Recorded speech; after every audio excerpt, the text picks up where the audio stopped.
Chapter 256. Unexpected surprise, investigating Sundalian's past. Why the living conditions of Gooden's family were average in the village, with 5 earthen houses and the living room located in the middle. It was dinner time, and the whole family was gathered in the living room. Seeing Yang come over, Gooden's grandparents warmly stood up. Yang is here, come sit, old man, hurry and fetch some candy from the room. The elderly often stash away some treats. Gooden's grandpa immediately went to get some candy. If it were anyone else, they wouldn't be willing to give away their candies, but Yang was different. Yang was their little lucky star in the village. Yang sat down. Uncles and aunties, grandparents, you don't have to be so polite, I just came to talk about something.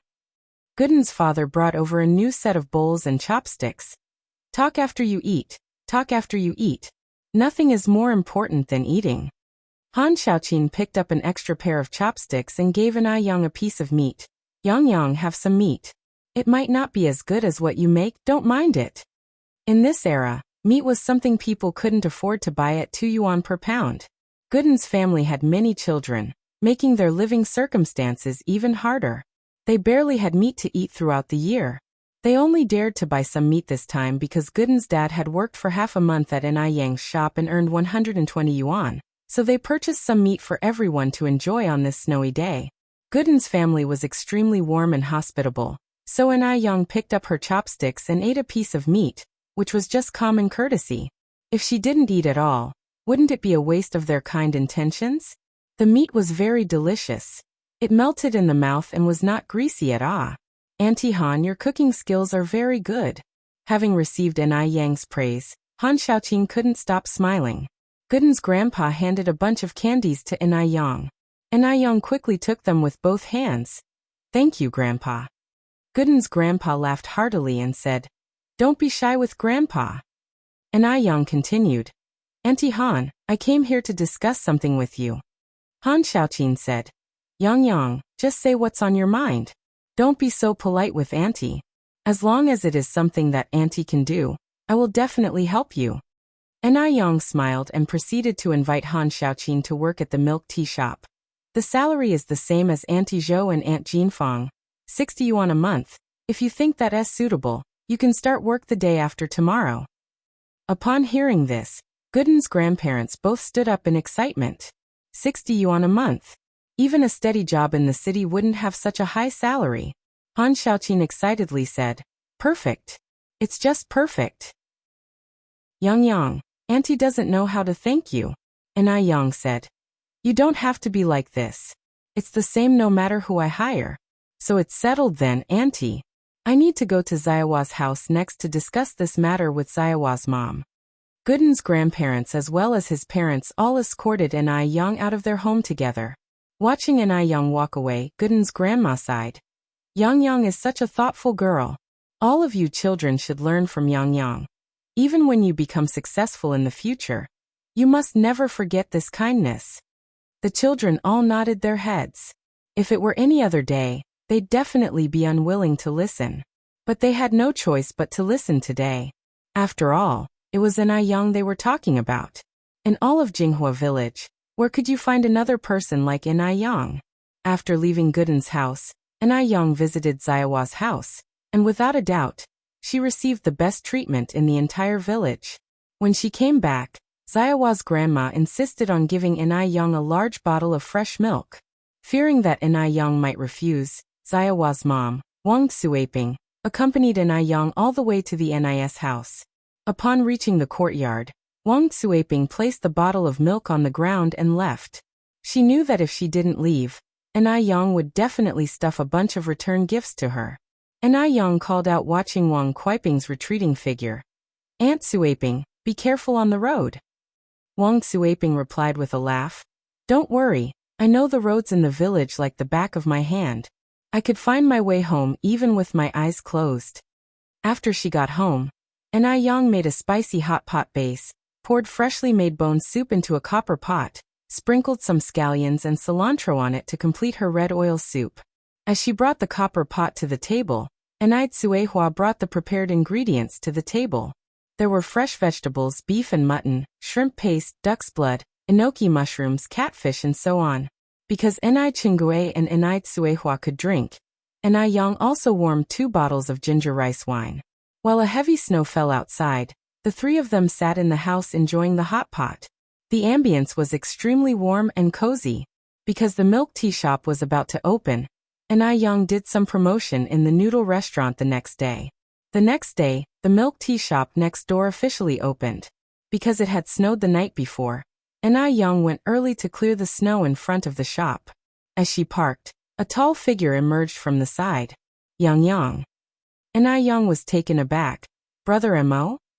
It was just after 3 in the morning, and Ni Yang was surprised to see Mo Chishan there. Mo Chishan smiled and said, I knew about your opening today, so my mom asked me to come over and wish you well and help out. Ni Yang asked, Brother Mo, how did you know my milk tea shop is opening today? Mo Chishan mysteriously said, Do you think it's hard to know this? It really wasn't difficult to know, as she had promoted it in the noodle restaurant just yesterday. Mo Chishan added, Let's not stand here like fools, let's go in. All right. Ni Yang led Mo Chishan into the shop. Mo Chishan was someone who knew how to take initiative. He found a broom straight away. Men are supposed to do the outside work, while women handle the inside. Yang, you just take care of the tasks inside. I'll clear the outside snow. Finished speaking, he didn't give Ni Yang a chance to refuse and carried the broom outside. There was indeed a lot to do on the first day of opening, so Ni Yang didn't stand on ceremony. When Ni Yang finished her tasks inside and came out, she found that Mo Chishan had not only cleared all the snow but also built 2 huge snowmen. Ni Yang said in surprise, Brother Mo, you're pretty quick. Mo Chishan casually replied, What's a bit of work for a man? It's nothing. Marcus and Morris, who were sitting in the car, silently took credit for the work. It was all worth it as long as the boss was happy. Chapter 257. Mysterious boss tricks Zheng Xianjing, rescuing boss Ni_1 At this point, the snow outside had stopped. Mo Chishan somehow found 2 large red scarves to put on the snowmen. These 2 snowmen, standing at the entrance of the milk tea shop, were attracting a lot of attention as if they were welcoming guests. Ni Yang touched one snowman, then the other, exclaiming, Brother Mo, you're amazing. Ni Yang had hands that could heal and cook delicious dishes, could make all kinds of skincare products, but when it came to building snowmen, she was the kind of person who would fail as soon as she tried, despite knowing how to theoretically. If she were tasked with building such a large snowman, she wouldn't be able to do a good job even given a whole day. Mentioning this, Mo Chishan modestly touched his nose tip, replying, It's okay, just okay. Ni Yang went on to say, Brother Mo, I made breakfast, come eat with me. It was only a little past 4 o'clock, and she knew Mo Chishan hadn't eaten yet, so during the lull in her cleanup, she made some breakfast. When Mo Chishan heard there was food, his eyes lit up, replying, Great. The 2 then entered the noodle restaurant. Ni Yang placed the cooked breakfast on the table. Steamy milk tea, a couple of sunny-side-up eggs, and a bowl of fragrant sour fish noodles. The surface of the noodles was evenly covered with a thin layer of sour fish, making it a mouth-watering, delectable dish. As Mo Chishan sat down for breakfast, he asked, Yang, aren't you eating? Ni Yang took a sip of her milk tea, replying, I've already eaten at home, a cup of milk tea is enough for me. Mo Chishan ate his meal slowly but with grace. Even when eating noodles, not a single sound could be heard. He was quiet and elegant. Ni Yang just sat across from him, drinking her milk tea and chatting with him. Soon, Mo Chishan finished his bowl of noodles, saying, Yang, I'm done. Brother Mo. Ni Yang suddenly stood up. Don't move. What's wrong? Mo Chishan was taken aback. Ni Yang leaned closer to him. The light from the window seemed to drape her in a soft glow, making her seem radiant and surreal. Mo Chishan blanked out, his heart beating erratically, with the only sound he could focus on being the pounding of his own heartbeat. In between his breaths, he could feel a warm breath. The air seemed to hold a mysterious tension. Mo Chishan was too stunned to move. He even held his breath in fear. The next second, Ni Yang reached out her hand. The cooling feeling of her fingertips lightly brushed against Mo Chishan's lips. You have a piece of spring onion here. A piece of spring onion. He couldn't believe that she'd got his heart fluttering so much, just to remove a piece of spring onion. For a moment, he thought In-Young was going to kiss him. Hopefully, the spring onion didn't ruin his image in her eyes. Chishin's cheeks instantly turned pink as he stuttered. Thank you. You're welcome. In-Young replied with a small smile. Chishin followed In-Young to the kitchen. Yang, let me help you make the milk tea. They busied themselves in the kitchen, and soon Zhou Qingshang, Wang Jinfeng, Han Xiaoqin, and Wang Cuiping arrived. Since it was Han Xiaoqin and Wang Kuiping's first day of work, and they were unfamiliar with many things, In-Young went to the milk tea shop to guide them. Chishin, on the other hand, offered to stay and help at the noodle restaurant. In fact, he wanted to go to the milk tea shop with In-Young, but he wanted to leave a good impression on her even more. At 6 o'clock in the morning, New York Milk Tea officially opened. This time, Chishin, like before, had carpets and flower baskets delivered, which attracted quite the crowd. The milk tea was only 3 cents a cup and it tasted good. Plus, because it was the first day of operation, there was a buy one get one free promotion which led to a long queue forming. Even people who'd merely walked past and had never tried milk tea before couldn't help but stop and queue up for a cup. The milk tea was pre-made, and the tapioca pearls were also pre-cooked. This made serving each cup particularly fast. Even those in queue didn't have to wait for long. Only in one morning, In-Young had sold over 2,000 cups. The business from the neighboring noodle restaurant was also booming. To celebrate the opening of the milk tea shop, In-Young bought a roast duck from the roast duck store, 3 pounds of braised pork and some vegetables from the braised pork shop. She also made a large pot of sour fish noodles. They ate the meat with the noodles, and with 6 people at the table, they had a joyous meal. Chishin didn't leave until nighttime when they closed for the day. In-Young followed him out to send him off, saying, "Brother Mo, thank you so much for today." Chapter 258. Mysterious Boss Tricks Zheng Xianjing, Rescuing Boss NI_2. Chishin was pushing his bicycle with one hand, while he couldn't help but ruffle her hair with the other. "No need to thank me." Seeing that In-Young didn't show any signs of disgust, Chishin, gathering up his courage, ruffled her hair again. Soft and fluffy like a little kitten. Finally able to touch his wife's head, Chishin narrowed his satisfied eyes. Arriving at the fork in the road, Chishin stopped. Yang, I'll leave you here. Go back quickly, it's too dark, and it's dangerous for a girl like you. In-Young nodded. Then Brother Mo will go back first. Chishin waved at her. Go ahead. Watching In-Young's retreating figure, Chishin took out a cigarette from his pocket and lit it slowly. The little girl is really capable. She'd been driving him crazy all over. A day without seeing her feels like madness. Nowadays, every passing minute without her feels the same way to him. After finishing a cigarette, Chishin pushed his bicycle forward. Uncle Mo. A string of footsteps came from behind. Zheng Xianjing caught up with him quickly. Uncle Mo, it's such a coincidence to meet you here this late. In the dim night, his handsome features were enveloped in a layer of gentle mist, making him appear mysterious and distinguished, which nearly made Zheng Xianjing infatuated. Nowadays, men with good looks and status were becoming increasingly rare. She had to hold on to him tightly.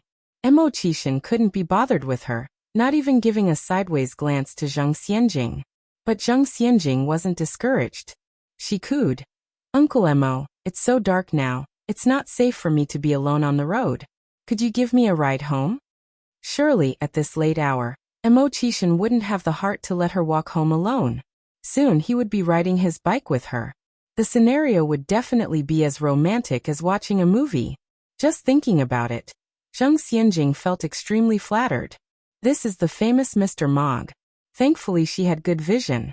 She hadn't overlooked him like Zhao Jingrong. No. Chishin flatly refused, his tone slightly cold. Uncle Mo. Zheng Xianjing tugged at Chishin's sleeve, starting to flirt. It's said that it's harder for a man to win a woman's heart than for a woman to win a man's. She firmly believed she would move Chishin's heart. Let go of me. Chishin swatted Zheng Xianjing's hand away, looking back at her. As a girl, don't you have any sense of shame? Making a scene in public, tugging and pulling at a man. What does that make you look like? Perhaps Mr. Mo had forgotten the actions of a certain young girl this morning. They were even more intimate than Zhang Xianjing's. Zhang Xianjing felt wronged, and her eyes began to tear up. She had always been treated like a princess. When was she ever scolded so bluntly? Moreover, the person who scolded her was the one she liked. One can only imagine how Zhang Xianjing felt at that moment. Could it be, in Mo Kishin's eyes, she was shameless?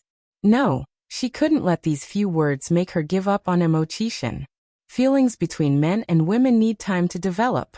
Tang Monk's journey to fetch the scriptures had to go through 81 trials. What was this little setback compared to that? Uncle Mo.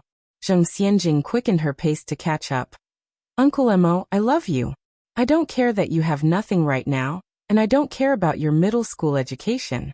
I love you for who you are. No matter what happens in the future, I will always love you. She was different from Zhao Jingrong. Zhao Jingrong despised Mo Qixin for being an unsuccessful loser, but she accepted him. She believed she could move Mo Qixin with her sincerity and love. After all, girls who don't care about money were rare these days. At that, Mo Qixin turned to look at Zhang Xianjing, slowly spoke. But I despise you. Here he looked Zhang Xianjing up and down, enunciating each word. For being too ugly. Too ugly. He actually said she was ugly. All her life, Zhang Xianjing's greatest pride was her face. She had a classic oval face, almond eyes, cherry lips. Wherever she went, everyone complimented her beauty. And her place as the school beauty had never been contested. The queue of boys chasing her could stretch down a street. After he finished speaking, Mo Qixin hopped on his bike and left without looking back. He moved quickly, and it wasn't long before his figure was out of sight. Zhang Xianjing stood behind, her eyes crimson with fury. She couldn't hold back her tears and started crying out loud. All of this was that bitch Ni Yang's fault. Chapter 259. Mysterious Boss Tricks Zhang Xianjing. Rescuing Boss Ni_3. If it weren't for Ni Yang's interference, Mo Qixin would surely not have found her unattractive. She will not let off Ni Yang, the little bitch, who dares to compete for a man. As the Mo family's villa appeared close by, the riding speed of Mo Qixin slowly decreased. A black luxury car gradually stopped beside him. Marcus and Morris stepped out of it. Mo Qixin took out a cigarette from his pocket, lit it up and said with a murmuring smile, "Investigate Zhang Xianjing's whereabouts in the recent days." Marcus and Morris nodded respectfully. Mo Qixin flicked the ash of his cigarette and continued, "Don't hover around here in the next few days. Okay, go back now. If there is a problem, just contact me by phone." "Yes, Mr. Mog." Mo Qixin barely lifted his eyes. Marcus and Morris trembled with fright and promptly corrected themselves. "Yes, sir." Without saying much, Mo Qixin turned and walked toward the main entrance of the villa. The next day, Zhang Xianjing went shopping at the department store with her girlfriends. From a distance, she saw Mo Qixin standing there with Mr. Mog's assistants, Morris and Marcus. Zhang Xianjing was thrilled. She knew she was not mistaken that day. Mo Qixin and Mr. Mog were the same person. To avoid her girlfriends discovering this secret, Zhang Xianjing, under some pretext, sent them off. She, on the other hand, walked quietly toward Mo Qixin. As she got closer, she could hear their conversation clearly. "Mr. Morris, Mr. Marcus, please let me meet Mr. Mog." Marcus scoffed. "Who do you think you are? Can you meet our Mr. Mog whenever you want?" Morris said, "Mr. Mo, I'm sorry, Mr. Mog does not meet any visitors. There is nothing we can do if he doesn't want to see you." Mo Qixin continued, "Mr. Mog sent a birthday gift to my mother last time. Did you tell him who I am?" Hearing this, Zhang Xianjing was completely stunned.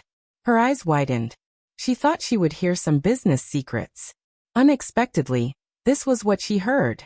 So, Mo Qixin was really not Mr. Mog. This was just her wishful thinking. How could this be? Last time, she clearly saw Marcus and Morris treating Mo Qixin with reverence. Did she misinterpret? Zhang Xianjing tried hard to recall that scene.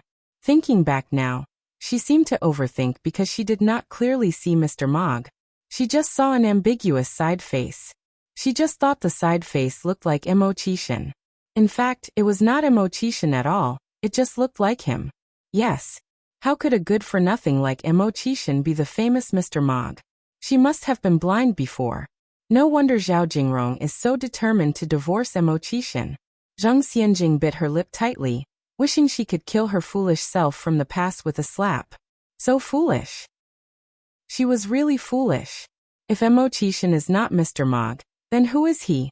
As Mr. Mog took the initiative to send a birthday gift to Madame Emo, he must have some connection with the Emo family.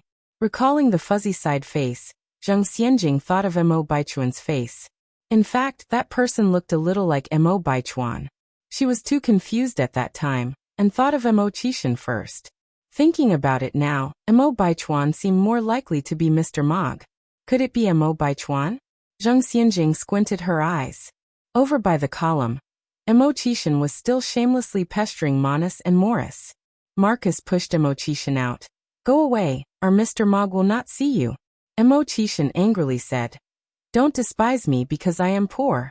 Times change. Just wait. With that he strode away. Waste. Emo-chishin is a waste. If it were Emo Baichuan, Marcus would definitely not dare to push him. When Zhang Xianjing looked at Emo-chishin again, she was full of contempt and she left the place with a furious expression. Looking at Emo-chishin's retreating figure, Marcus trembled with fear. Oh God. He actually pushed the boss. Morris thumped Marcus' shoulder, adding fuel to the fire. You not only pushed Mr. Mog, but you also called him a nobody. Marcus nervously swallowed. I was just assisting Mr. Mog. There should be no problem, right? Mr. Mog shouldn't be so petty, right? Chapter 260. Mysterious Boss Tricks Zhang Xianjing. Rescuing Boss NI_4. If Mr. Mog was to hold grudges, then he's a goner. Why was he subjected to such a vile role? Life is already so challenging. Why does he have to face such torments? Morris shrugged his shoulders. Whether Mr. Mog will blame you or not depends on the performance. If the audience believes it or not. Marcus looked around and asked, where is the audience? Morris gave a mysterious smile. Marcus continued, why would Mr. Mog have us perform this play out of the blue? Morris replied, if I could guess what on Mr. Mog's mind, wouldn't I essentially become Mr. Mog? Marcus scratched his head, looking puzzled. When Zhang Xianjing once again came to her little sisters, her face was as white as paper. One of the sisters worriedly asked, Xianjing, are you okay? Zhang Xianjing managed a faint smile. I'm fine, just feeling a bit sick. Maybe we should head back? Go back. Aren't we going to the noodle restaurant? Zhang Xianjing originally planned to bring her sisters to give Anai Yang a piece of her mind at her noodle restaurant today. After this incident, how could Zhang Xianjing still be in the mood to pick a fight with Anai Yang? She needs to find out who the real Mr. Mog is as soon as possible. She wants to become a truly superior person. Zhang Xianjing continued, let's not. She's just a commoner, not worth my time. Oh, well just go back then. The sisters ushered Zhang Xianjing towards the exit. Just by coincidence, as they reached the entrance of the mall, they saw Emo-chishin walking out. Usually, Zhang Xianjing would follow Emo-chishin regardless of anything. But not today. Such a loser, he's not worthy of her. Bemoaning her past blindness. Thinking about how Emo-chishin had ruthlessly humiliated her last night, Zhang Xianjing felt anger rise within. What right does this loser have to insult her? Thinking thus, Zhang Xianjing lifted her chin high, walking past Emo-chishin with a haughty demeanor. From now on, she would make him realize that they are from two different worlds. The future her is someone beyond his reach. Regardless of Zhang Xianjing's actions, Emo-chishin didn't spare her a second glance. He calmly headed in the opposite direction. If you look closely, you could see a hint of mockery hidden deep within his eyes. Once Emo-chishin left, the sisters near Zhang Xianjing started discussing in low voices. That man just now, he's handsome. Even more so than the pretty boys on television. Yeah, absolutely. If only my boyfriend was that attractive. I'm not asking for much, half of his looks would do. Zhang Xianjing responded coldly to their chatter. Attractive? Can you eat attractiveness? Looks certainly can't feed you. which is why they are trying to ingratiate themselves with Zhang Xianjing, hoping she can introduce them to a higher quality social circle. Men die for wealth, birds die for food. Who doesn't want to be a part of the elite circle? As days passed, with the end of the year drawing near, Anai Yang began preparing for the New Year purchases. At noon that day, Anai Yang rode her bicycle to the station to pick up Anai Tsuehua, to go shopping for the New Year together. This was Anai Kuihua's first visit since the renovation of the milk tea shop and noodle restaurant. Standing in front of the two shops, Anai Kuihua's face was filled with disbelief. Everything felt so unreal, like a dream. Yang. Anai Tsuehua held Anai Yang's hand tightly, her eyes filled with tears. Is this really our shop? Yes. Anai Yang nodded. Anai Tsuehua just stared at the two connected shops, silent for a long time. She was genuinely happy. It was not easy for Anai Yang to have achieved what she has. Mum, let's go inside, it's cold outside, said Anai Yang, holding little Anai Yun in one hand and leading Anai Tsuehua with the other. Mum, let's be careful, Aunt Jinfeng and the others are inside resting. Okay. Anai Tsuehua nodded. Once inside the shop, Anai Yang made Anai Tsuehua a cup of milk tea. After showing Anai Tsuehua around the shop, the two women, along with little Anai Yun, left to make their New Year purchases. As they walked out, the owner of the neighboring shop asked with a smile, Yang, is this your mom? Anai Yang nodded. Yes, Auntie Feng, this is my mum and this is my sister. Anai Tsuehua, no longer as humble as when she first arrived in the city, greeted naturally, hello. Chapter 261. Mysterious Boss Tricks Zhang Xianjing, Rescuing Boss Anai _5. Feng Yu also laughed and greeted Anai Tsuehua. Big sister, you've really raised a good daughter. I've never seen a girl as capable as Yang. She's only 17 but already the boss of two shops. If it wasn't witnessed firsthand, who would believe it? After Anai Yang walked away with Anai Tsuehua, the nearby business owners all came out to gossip with Feng Yu. Was that woman just now Yang's mother? Yes. Feng Yu nodded.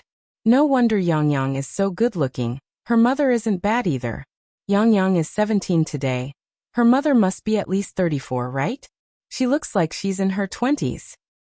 Exactly, why are they both so pretty?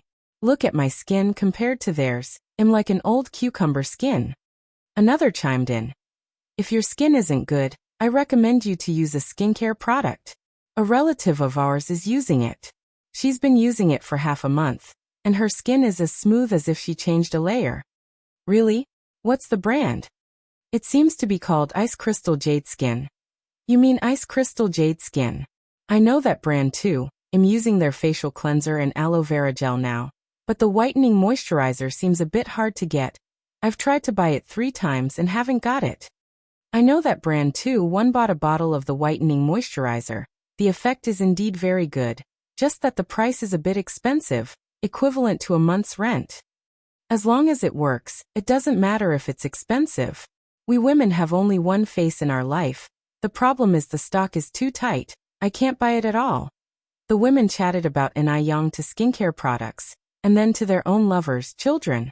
Anai Yang took Anai Tsuehua to the market. Because the new year was coming, all the streets were filled with vendors selling couplets, firecrackers and various foods. It was extremely lively. It was different from the future, where due to environmental pollution, all kinds of fireworks are strictly prohibited. In this era, fireworks and firecrackers could be set off at will. But because they weren't cheap, not many people bought them. People at most bought a string of firecrackers to set off, just to make things a little festive. As for those who bought sparklers and fireworks were from wealthy families. Anai Yang picked 2 strings of firecrackers, and then a big bunch of sparklers and a big firework. Boss, how much are these? The stall owner, while calling to other customers, said, Young girl, these add up to 15 yuan. 15 yuan could be equivalent to half a month's wage for a worker. Anai Tsuehua, who was accustomed to a frugal life, couldn't help but counsel. Yang, we actually don't need that much. Anai Yang smiled and said, The new year comes only once a year, let's make it festive. After saying that, she took out 15 yuan and gave it to the boss. Ordinary people who buy such expensive items would at least haggle over the price, but the stall owner didn't expect Enai Yang to be so generous. She didn't bargain and directly bought it. This made the stall owner take a second look at Enai Yang. With this second look, oh my, this young girl is also too good-looking. The stall owner was secretly surprised. After buying the firecrackers and fireworks, Enai Yang took Enai Tsuehua to the food section. Since it was the new year, nuts and sunflower seeds were a must. But in this era you couldn't find premium nuts like Hawaiian nuts, pistachios, almonds at ordinary markets. What you saw were peanuts, fried rice candy, fried dough twists, sunflower seeds, fried broad beans, and other common snacks. Then there were all kinds of candies. Xiaolong candy, lard candy, and all kinds of fruit candies. Because there were many children in the village, Enai Yang bought more candies and cookies. She also bought a few pounds of sunflower seeds, peanuts, broad beans, and other roasted snacks. After buying these things, Enai Yang shared her plan to buy some jewelry for Enai Qinggui with Enai Tsuehua. Enai Tsuehua nodded in approval. That's fine, your Aunt Enai is a good person, we should buy her something nice. With that said, the mother and daughter, carrying bags of goods, arrived at the jewelry shop. The salespeople in the jewelry shop were all sharp-eyed. They saw that Enai Tsuehua and her daughter were well-dressed and pretty. Immediately, they enthusiastically greeted and helped them carry their bags, sweet-talking Enai Tsuehua into a happy mood. Enai Yang chose a necklace, a pair of earrings and a gold ring for Enai Qinggui. These were the 3 pieces of gold that people in this era could only dream of. Chapter 262. Mysterious Boss Tricks Zheng Xianjing, Rescuing Boss Enai_6.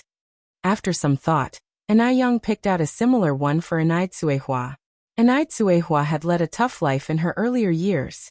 Enai Yang wanted her later years to be a little sweeter. Enai Tsuehua immediately said, "Don't waste your money, child, I don't need this. I really don't need it." Enai Yang laughed and replied, "Mom, it's not that much money. Don't worry. Besides, gold can appreciate in value." The salesperson quickly gathered up the jewelry. "Aunt, this is your daughter's show of filial piety. Please take them. It's hard to find such a good daughter these days, even with a lantern." A wide smile spread across Enai Qihua's face. Indeed, it would be difficult to find a good daughter like Enai Yang, even with a lantern. She must have saved up good karma in her past life to have such a wonderful daughter in this life. The total cost of the jewelry came to 3,000 yuan. While it was nothing to Enai Yang, but for Enai Tsuehua, it was a fortune. After all, she had never even seen 30 yuan in the past. Once they finished their shopping, the mother and daughter, carrying their purchases, headed in the direction of the noodle restaurant. Although it was already afternoon, the streets were still crowded with people, old and young, all crammed together. They rarely set foot outside even once a year, only taking the chance to explore during the holidays. Curiosity was irresistible. A small girl stood in the middle of the road, staring blankly at a candied hawthorn vendor, oblivious to the honking horn. A car was about to run into the little girl. A figure darted over, scooping her up and rolling out of the way at lightning speed. Screech! The sound of emergency brakes being activated echoed, missing the little girl by a whisker. If that person had moved even slightly slower, the consequences would be unimaginable. Wah! The little girl immediately burst into tears out of fright. Enai Yang stood up holding the little girl, dusting off her clothes and gently comforting her. "It's okay now, it's okay." Catching sight of Enai Yang from the back seat of the car, a clear view of her profile can be seen. It's the same girl again. A hint of a smile surfaced in the man sitting in the back seat. He stopped the driver from getting out of the car. "I'll go myself." "Chairman." The driver was taken aback. The man was already getting out of the car. "I'm sorry, are you two alright?" The man walked over to Enai Yang. "I'm fine." Enai Yang shook her head. "The little girl might be a bit frightened though." The man continued. "Young lady, we really should thank you. If it weren't for you, we might be facing a lawsuit. My name is Shengguan Su. Here is my business card." If he hadn't witnessed it himself, he wouldn't have believed that a young girl could have shown such courage in the face of danger. In such situations, many people wouldn't risk themselves to save a child, even if they are sure they could. Everyone values their own life. And Ai Young took the card. Her tone was light. Please drive more carefully in the future. It's already the end of the year, and nobody wants accidents. Turning her attention to the still sobbing little girl, she spoke softly. Little girl, you can't stand in the middle of the road lost in thought, okay? It was very dangerous today. Remember, you only have one life. At her words, Shang Guansu was slightly taken aback. He had expected Ai Young to solely blame him and push all the responsibility onto him, since he was the one who started this. Surprisingly, Ai Young was teaching the little girl some lessons. It seemed she was not as he had imagined. Moreover, she didn't react particularly when she saw the business card. She was so calm, not like a young girl, but more like someone who had seen the world. The little girl was terrified, covering her eyes and sobbing softly. Ai Young continued, "Stop crying now. How about I buy you a candied hawthorn stick? Would you like that?" Upon hearing the words candied hawthorn, the little girl instantly stopped crying, removing her hands from her eyes. Really? Ai Young nodded. Of course it's true. But you have to promise me not to daydream in the middle of the road. Okay, big sister, I promise you. The little girl blinked her eyes and then said, "Wow, big sister, you are so pretty." Ai Young smiled gently, leading the little girl over to buy 2 sticks of candied hawthorn. With a candied hawthorn stick in hand, the little girl had a satisfied smile on her face. Shang Guansu followed over. Ai Young raised an eyebrow slightly. Is there something else, Mr. Shangguan? Chapter 263. Mysterious Boss Tricks Sheng Xianjing. Rescuing Boss Ni_7 continuing, Shangguan Su said. You did a favor for me, little girl, for which I haven't properly thanked you. There's a restaurant up ahead. How about we talk over a meal? No need. Ai Young declined gracefully. It was a mere trifle, Mr. Shangguan. Don't give it another thought. Ai Young didn't save people for rewards or for someone's gratitude. She just couldn't stand by and watch a vibrant life disappear before her eyes. In her second life, she not only cherished her own life, but the lives of others as well. But, as Shangguan Su tried to say something more, Ai Young cut him off. If you truly feel bad about it, Mr. Shangguan, why don't you take this little friend home? It's quite unsafe for her to be here alone with cars coming and going. Beautiful sister, I have a name, am called Xiaoxue, said the little girl, looking up at Ai Young. Xiaoxue, would you like Big Brother to take you home? Shangguan Su stretched his hand out to Xiaoxue. Xiaoxue slowly walked over, cautiously saying, There are many human traffickers nowadays. Big Brother, you're not a bad person, right? Ai Young replied, Rest assured, Xiaoxue, this Big Brother is not a bad person. With her extensive experience, Ai Young could easily discern good from bad. If not, she wouldn't have so readily handed Xiaoxue over to him. As for Shangguan Su, he gave Ai Young a thoughtful look. Xiaoxue nodded. Since beautiful sister said so, then I will go home with you. Shangguan Su let out a soft laugh. As they were leaving, Xiaoxue politely said goodbye to Ai Young. After walking a few steps, Shangguan Su turned back to look at Ai Young. Little miss, may I ask your name? Ai Young, she replied with a light tone. Ai of the character pound. The Yang of I_FIFIBG_W. Ai Young. As expected, both the woman and her name were beautiful. It definitely surpassed the common names like Chunhua and Xiuyue. Shangguan Su nodded before leading Xiaoxue towards his car. Ai Young approached Ai Tsuehua asking, Mom, have you finished your shopping? Ai Tsuehua was currently buying cured goods and hadn't noticed the previous events. I bought some cured chicken and fish. Do you see anything else we should get? Ai Young looked at the cured goods stand. Why don't we get more smoked meat? Ai Tsuehua nodded. All right, vendor, please cut us 5 pounds of smoked meat. By the time they finished purchasing the cured goods and returned to the noodle restaurant, it was already past 4 in the afternoon. The restaurant had already started doing business, and it was packed inside, with a long line outside to boot. While little Ai Yin was sleeping, Ai Tsuehua also helped to cook the noodles and prepare the milk tea. Ai Young, on the other hand, was busy out front. Even though Ai Tsuehua had always known that the noodle restaurant and milk tea shop were doing well, She hadn't realized it was to this extent. She had been there for almost an hour, and the line of people hadn't decreased at all. Despite being busy and tired, she felt happiness in her heart. At 7:30 in the evening, Na Yang closed up shop promptly. Today was payday. Na Yang had the envelopes ready and handed them out to everyone. Aunt Zhou, Aunt Jinfang, Aunt Suaping, Aunt Xiaoqin, this is your monthly salary. Wang Jinfang looked at the money in the envelope. Wait, Na Yang, why is there an extra 60 yuan?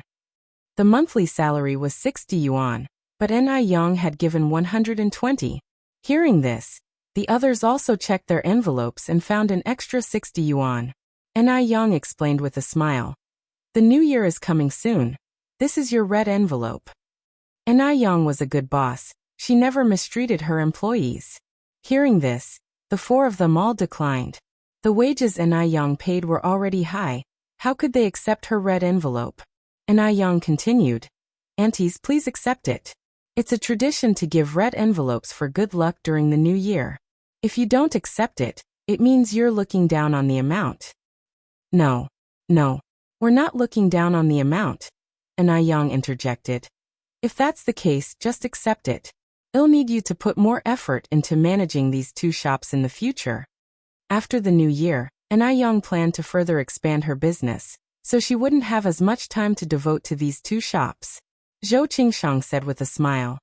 Na Yang, what are you talking about? It's perfectly natural for us to work since you're paying us. Han Xiaoqin and Wang Suaping added. Yes, that's right. We're supposed to do this. Na Yang, you don't need to be so formal with us. Na Yang continued. Anyway, thank you for your hard work, aunties. Also, with the new year approaching, I've decided that we'll work till the 29th of the last lunar month, and resume work on the 8th of the lunar new year. During these 7 days of rest, wages will still be paid normally. She wasn't a stingy boss. She was aware that her employees needed properly arranged resting periods. Moreover, the new year held great significance for Chinese people. If they had to work even during the new year, she would be an awful boss. She wasn't chasing after endless money and didn't care about a few days. Hearing this, the four of them were stunned. They didn't expect Na Yang not only to give them red packets, but also to give them a New Year break. Na Yang, Wang Jinfang said. Actually, you don't have to give us so many days off. Your business is so good, it would be a pity to close for so many days. The other three nodded. With the high salary Na Yang gave, even if they didn't get a single day off, none of them would have any complaints. The two shops could earn 2,000 to 3,000 yuan a day. After 7 or 8 days of rest, that could amount to tens of thousands of yuan. Na Yang explained with a smile. That's all right. Actually, during the New Year period, most people will be busy with their own affairs, and there won't be many who will be dining out. Besides, you've been working hard for so long, it's time you took a break. Also, after the new year, I plan to hire a few more people from our village to help out, and implement a rotation system for rest days, where everyone can have a day off every week. Chapter 264. Principle-based boss and I, targeting Li Xiangxian's Zhang Xianjinji. One should be content and not be greedy. Hearing this, all four of them refused. We don't need a break, Yang. We're not tired at all. Indeed, this job is much more relaxed than working in the fields. I've gained quite a bit of weight since I started working here. Me too, I've put on weight. Working at the noodle restaurant only requires washing dishes and cooking noodles, without need to endure scorching sun or drenching rain. They had not only gained weight, but also their skin had become much fairer. Previously, when working at home all year round, doing dirty and tiring farming work, they barely made any money. In a single month working at Na Yang's, they earned as much as they did in a whole year at home. The four of them were genuinely grateful to Na Yang. Na Yang said with a smile, "How can you not rest? Work and relaxation should go hand in hand. Let's follow this plan next year." Yang, we really don't need to rest. Yes, we really don't need to rest. Still, the four of them insisted on refusing. Na Yang continued, "Ladies, there's no need for you to refuse. You're not made of iron. How can you not rest? Plus, you all have elderlies and little ones at home. Use the break time to take care of your family. Hearing this, the four of them didn't know what to say. And Young not only offered them the best treatment, gave them red envelopes and year-end holiday during Chinese New Year, but now she was also giving them 4 days off a month. They must work hard and not let Young down. After taking care of this matter, Young started to lock the door and leave. There were quite a lot of New Year goods purchased today, and the back seat couldn't fit anyone, so Suehua took the tram home with her child. At around 7 o'clock in the evening, the night temperature was very low. All the passengers on the tram were bundled up tightly, and a thick layer of ice had formed on the steps of the tram. Suehua, holding her child, didn't notice it, and her foot stepped on the ice surface, causing her and her child to lurch forward due to the sudden force. As she was about to fall to the ground, someone caught her just in the nick of time. "Comrade, are you okay?" A thick, kind voice sounded above Quihua's head. Suehua was so scared that her heart raced. Looking up, she saw a man about 30 to 40 years old, with a square face, tall and thin figure, a typical intellectual, wearing a pair of black-rimmed glasses, and emanating an elegant demeanor. They were standing a bit too close, and Suehua didn't want to cause any misunderstanding. She hurriedly took a step back while holding her child, repeatedly bowing in gratitude. "I'm fine, thank you. Thank you." If it hadn't been for this middle-aged man acting swiftly, the consequences would have been unimaginable. Suehua felt a chill run down her spine. The middle-aged man casually adjusted his glasses. "It was the least I could do. You don't need to be so polite. Is the child okay?" Little Yin seemed to understand the middle-aged man's words. He didn't look scared at all and even looked up and smiled at him, babbling as if he wanted to talk. The 6-month-old baby was plump and fair, with clear and bright eyes, a clean face without a trace of dribble or snot, looking as lovely as the babies in New Year paintings. In this era, families usually had 5 or 6 or even more children, and there was no time for parents to take care of them since they were busy working. Therefore, elder children were usually the ones taking care of the younger ones. It was rare to see anyone take such good care of their child. The middle-aged man couldn't help but take another look at little Yun, then finally looked closely at Suehua. No wonder she could raise such a lovely child. She was no ordinary person. Talking with a strange man for the first time, Suehua was a bit apprehensive. "My child is fine too, thanks to you just now." The middle-aged man continued, "The roads are slippery in the snow. You should be careful when carrying a child." "You're right." Suehua nodded nervously. Without saying much else, the middle-aged man returned to his seat and continued reading the newspaper. Suehua also found an empty seat and sat down. The tram slowly started moving. Along the way, people kept getting on and off the tram. When Suehua looked up again, the middle-aged man who had helped her was no longer on the tram. Such a kind man he was, Suehua thought. Outside the tram, a black bicycle slowly passed by. Chapter 265. Principle-based boss targeting Li Xiangxian's Zheng Xianjing _2. If Suehua were to look down, she would definitely see that the middle-aged man who just left is now sitting in the back seat of the car, conversing with a young man. And if Yin were there, she would definitely notice that the young man is Shangguan Su. The car was much faster than a bicycle, so Suehua arrived home before Yin. It wasn't until Suehua had put the kids to bed that Yin arrived home by bike. Suehua quickly helped Yin unload the goods and wash the vegetables. That evening, Yin planned to cook some preserved pork with steamed rice, accompanied by a few beauty-enhancing dishes. At dinner time, Yin gave Qinggui the 30 boxes of whitening moisturizer she had just finished making. "Auntie this is the whitening moisturizer ordered by the mysterious customer last time. Could you please deliver them to her?" "Okay." Qinggui replied, cheerfully accepting them. Yin then picked up a small round box and handed it to Qinggui. "Oh, Auntie I've recently developed a new anti-wrinkle cream. You can take it and see how it works." "Anti-wrinkle?" Qinggui's eyes lit up. "Can it remove wrinkles?" Aging and wrinkles are a woman's worst enemies. Hearing about an anti-wrinkle cream, how could Qinggui not be excited? Yin nodded. "Yes." Qinggui laughed. Yang, you are amazing. She was truly lucky to have met Anai Yin on the train. Anai Yin smiled faintly. Auntie and I, don't rush to praise me yet. We still don't know if it's effective. This anti-wrinkle cream was also something Anai Yin had just developed. The products she newly develops are not immediately sold, but are first given to the people around her, to Lin Pingping, to Wang Meifeng. Now that the brand Skin as Ice and Jade is well established, they don't know how many people envy Anai Qinggui, Wang Meifeng, and Lin Pingping for getting to use the products that others can't buy. This is also a way of winning hearts. After all, Anai Yin is a businesswoman. She never makes unprofitable investments. Anai Qinggui said, Yang, can anything you research ever be bad? Auntie guarantees, this anti-wrinkle cream will certainly be good. It will be another bestseller. Anai Yin laughed. Then I hope your good words come true. The next day, Anai Qinggui brought the 30 boxes of whitening moisturizer to the company, handed them to her colleagues and blurted out, Xiaolan, who the heck is this person who ordered 30 boxes of whitening moisturizer from you? They are really wealthy, aren't they? Although it had been many days since the incident, Anai Qinggui still couldn't help her surprise. One should know that's 24,000 yuan. Jialan said, I'm not exactly sure who she is either. All I know is that she's my daughter's classmate. One heard her family is very wealthy. She has a boyfriend who is a high-ranking leader.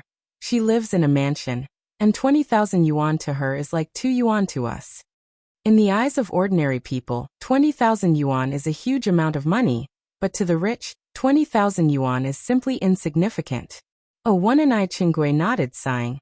It is good to be rich. Jialan continued.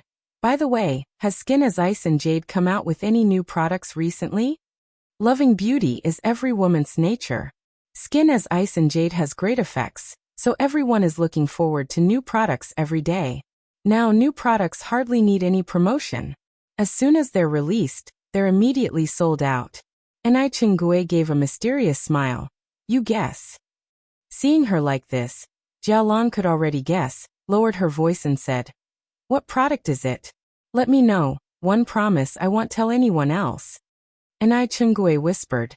This time it's an anti-wrinkle cream. It should be available for purchase in a few days. But I estimate the price is likely to be around the same as the whitening moisturizer. Upon hearing it was an anti-wrinkle cream, Jialan's eyes immediately lit up. She quickly responded, I don't mind the price as long as it works. Look at these crow's feet of mine. They are unbearable to look at. Qinggui, we have such a good relationship. You must save a box for me. It seemed like Anai Qinggui suddenly remembered something and asked, By the way, Xiaolan, your husband teaches at our city's high school, right? Yes, Jialan nodded. Anai Qinggui laughed. What grade does he teach? Although Jialan was somewhat puzzled, she still answered. This year he's teaching 10th grade. Next year he'll be teaching 11th grade.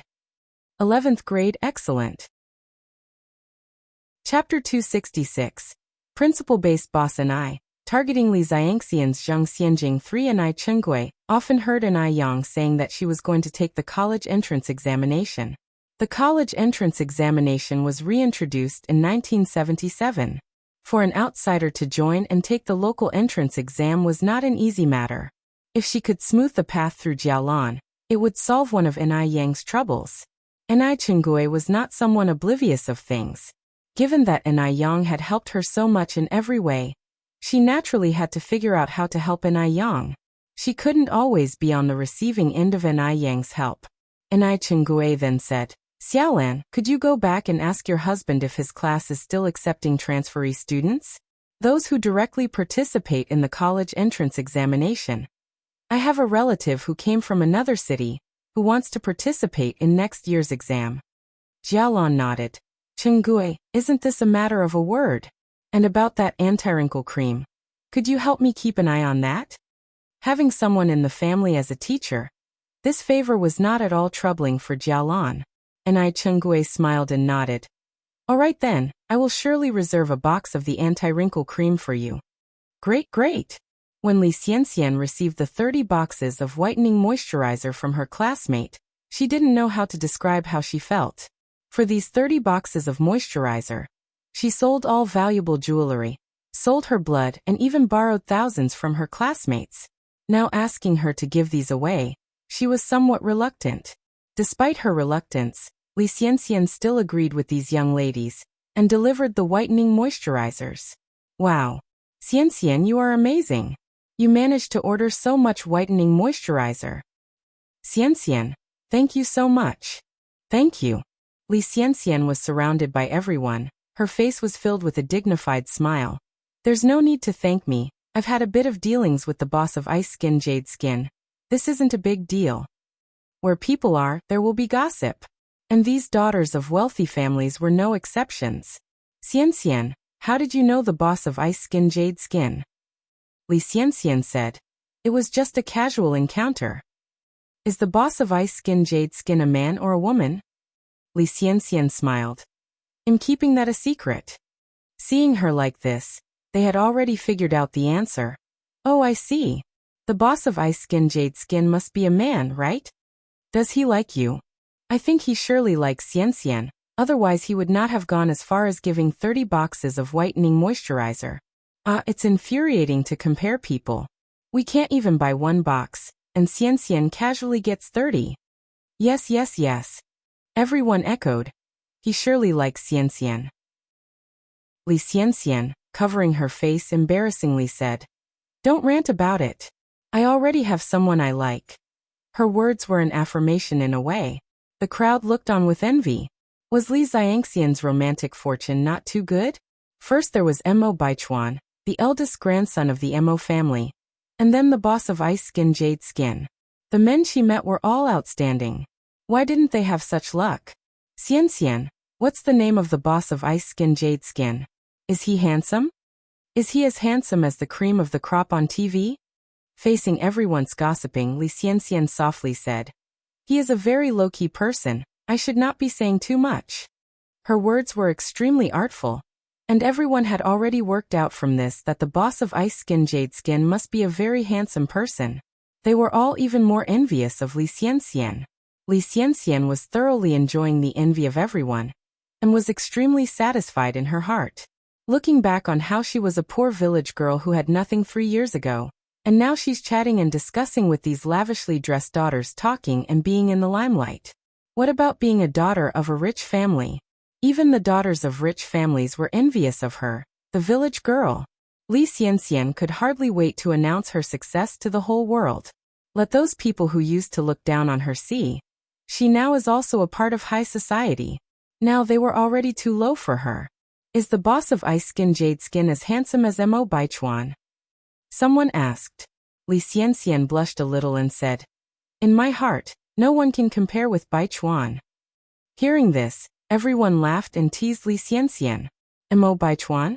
Upon hearing this name, Zhang Xianjing, who was sitting there drinking coffee, glanced over here.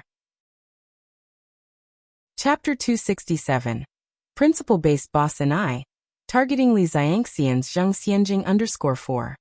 Although Zhang Xianjing did enjoy using skin brightening and moisturizing cream, her grudges with Li Xianxian prevented her from joining the fun. As far as she knew, Li Xianxian was a very ambitious woman. Now that Mr. Mog, a significant figure, was here in Beijing, it was unlikely that Li Xianxian would take any interest in Mo Baichuan. Unless Mo Baichuan was Mr. Mog himself. Moreover, the profile she had caught a glimpse of previously did resemble Mo Baichuan quite closely, and Mr. Mog had connections with the Mo family. Mo Baichuan himself was incredibly talented. He had even studied abroad for 4 years, and Mr. Mog had also recently returned from overseas. The more Zhang Xianjing thought about it, the more she became convinced that Mo Baichuan was Mr. Mog. The sense of crisis in her heart deepened. If things continued as they were and Mo Baichuan and Li Xianxian grew closer, she would no longer stand a chance. She needed to figure out a way to get Mo Baichuan to notice her. She stirred her coffee, a spark flickering briefly in her eyes.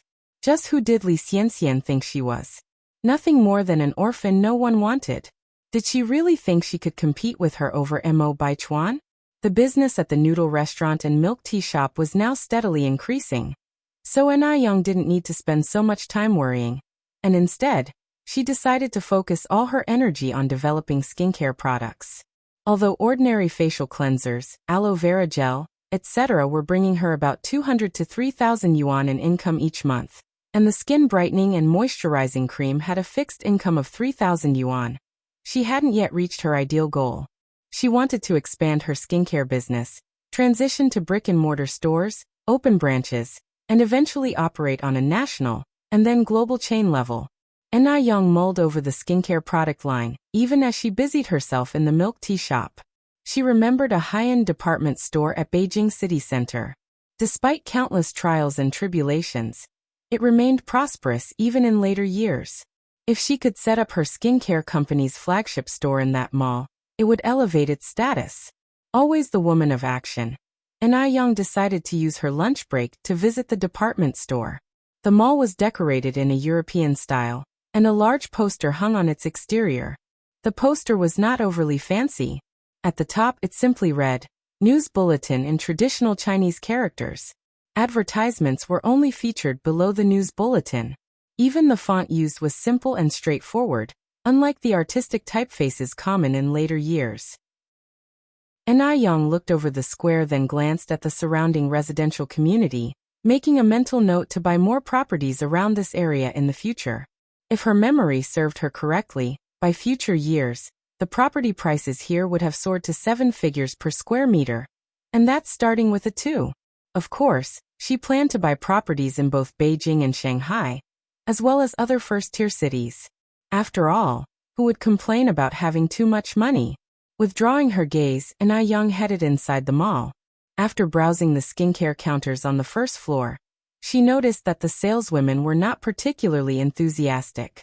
They were indifferent to customers, answered reluctantly when questioned, and never proactively recommended products. They didn't even bother to put on a friendly face. It would be truly surprising if they could sell anything with that attitude. Na Yang frowned discreetly. She had to remember to avoid this pitfall and not follow the trend. After making a few inquiries, Na Yang finally reached the mall management's office, which was responsible for renting out stalls. The person in charge of the mall was a slightly overweight middle-aged woman named Zhou Hua, who was 40. Simply glancing at Na Yang, Zhou Hua responded with indifference. There will be no stalls available for rent before the Chinese New Year. At that time, all the stalls in the mall were managed by Chinese companies, so everyone involved in their management, regardless of their position, were considered leaders. At least 70 to 80 people came to rent a stall each day, and with the ready availability of stalls, there was no fear of them going vacant, which somewhat provoked their arrogance. They also looked down upon individual stallholders. An individual stallholder wishing to sell products here had to appeal to them. But who could blame them? At this time, individual stallholders' profession was deemed the least promising. Na Yang didn't take offense at Zhou Hua's attitude. After all, she was currently on the begging end of the deal. Will there be stalls available after the Chinese New Year? Ask about the availability after the Chinese New Year once it's actually the Chinese New Year. Zhou Hua responded impatiently. Okay, thank you, Na Yang replied, unfazed by Zhou Hua's impatience. She set a box on the counter. I understand that your mall only accepts high-quality products. That's why I've brought a set of skincare product samples for you today. Please try them. I believe their quality will not disappoint. Oh, come back after the Chinese New Year. Chapter 268. Principle-Based Boss and I, targeting Li Xiangxian's Zhang Xianjing _5. Na Yang is a person who understands the art of living. She knows what to do at what time. When it's time to be humble, she knows better than to act defiantly. Na Yang's over 20 years of business experience from her previous life didn't go to waste. Zhou Hua had not yet realized what was happening. Na Yang had already turned around to leave. Zhou Hua glanced at the light green box. 4 characters were reflected on the box: ice skin and jade complexion. Zhou Hua took the box to her office and casually threw it next to the trash bin. They received countless gifts like this every day.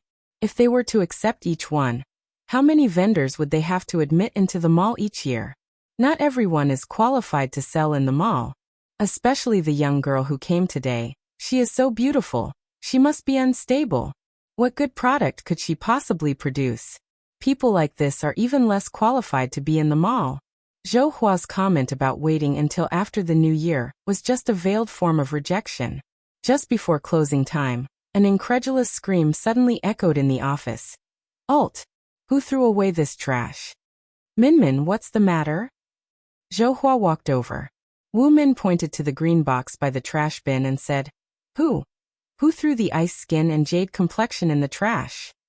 Zhou Hua asked in confusion. I did. Is there a problem? Wu Min said incredulously. Zhou Hua, how could you throw such a good product in the trash? Do you know how many people want to buy a set of ice skin and jade complexion but can't? Zhou Hua was taken aback, somewhat unable to understand what Wu Min was talking about. Wu Min quickly picked up the ice skin and jade complexion box from the trash. Zhou Hua, do you still want this ice skin and jade complexion? If you don't want it, I'm taking it. Ice skin and jade complexion? A few young colleagues crowded around when they heard this. Where is the ice skin and jade complexion? Oh my god! It's the ice skin and jade complexion gift box. Wu Min, you're amazing. You actually got the ice skin and jade complexion gift box. Hurry up and see if there's whitening moisturizer and their new wrinkle cream inside. I've wanted to buy it for a long time. I couldn't get it. Zhou Hua. Wu Min looked at Zhou Hua. Do you still want this or not? If you don't want it, I can open it. Everyone is waiting to see. Yes. Of course I want it. Zhou Hua reached out and took the box. I didn't say I don't want it. She initially threw it away because she didn't realize this skincare product was such a hot seller. Now that she knows, of course she took it back. She can't let such a hot item go to waste. It's funny how human nature works. Even though it's something they don't value, they might not want to let go when everyone else wants it. Wu Min didn't mind, continuing to say, Zhou Hua, how could you throw it in the trash just now? That's such a waste. Zhou Hua laughed. I may have made a mistake earlier. By the way, is this ice skin and jade complexion really as good as you say it is? Zhou Hua still found it slightly unbelievable. Before Wu Min could answer, someone from the side couldn't help saying, Of course. Ice skin and jade complexion is the best skincare product I have ever used. Especially the whitening moisturizer. After using it, it feels like I have new skin. And the cleansing milk is also really good. Ah. Zhou Hua, stop teasing us. Open the gift box so we can see. I've never bought the gift box version of ice skin and jade complexion. Someone else said. This gift box, like the whitening moisturizer, is a limited edition. Of course you can't buy it. I spent a long time trying to buy the whitening moisturizer last month, and this is the first time I've seen the gift box version. Under everyone's eager anticipation, Zhou Hua opened the gift box. There were 7 skincare products in total in the gift box. Zhou Hua had never used ice skin and jade complexion. She wasn't aware of how in demand it was.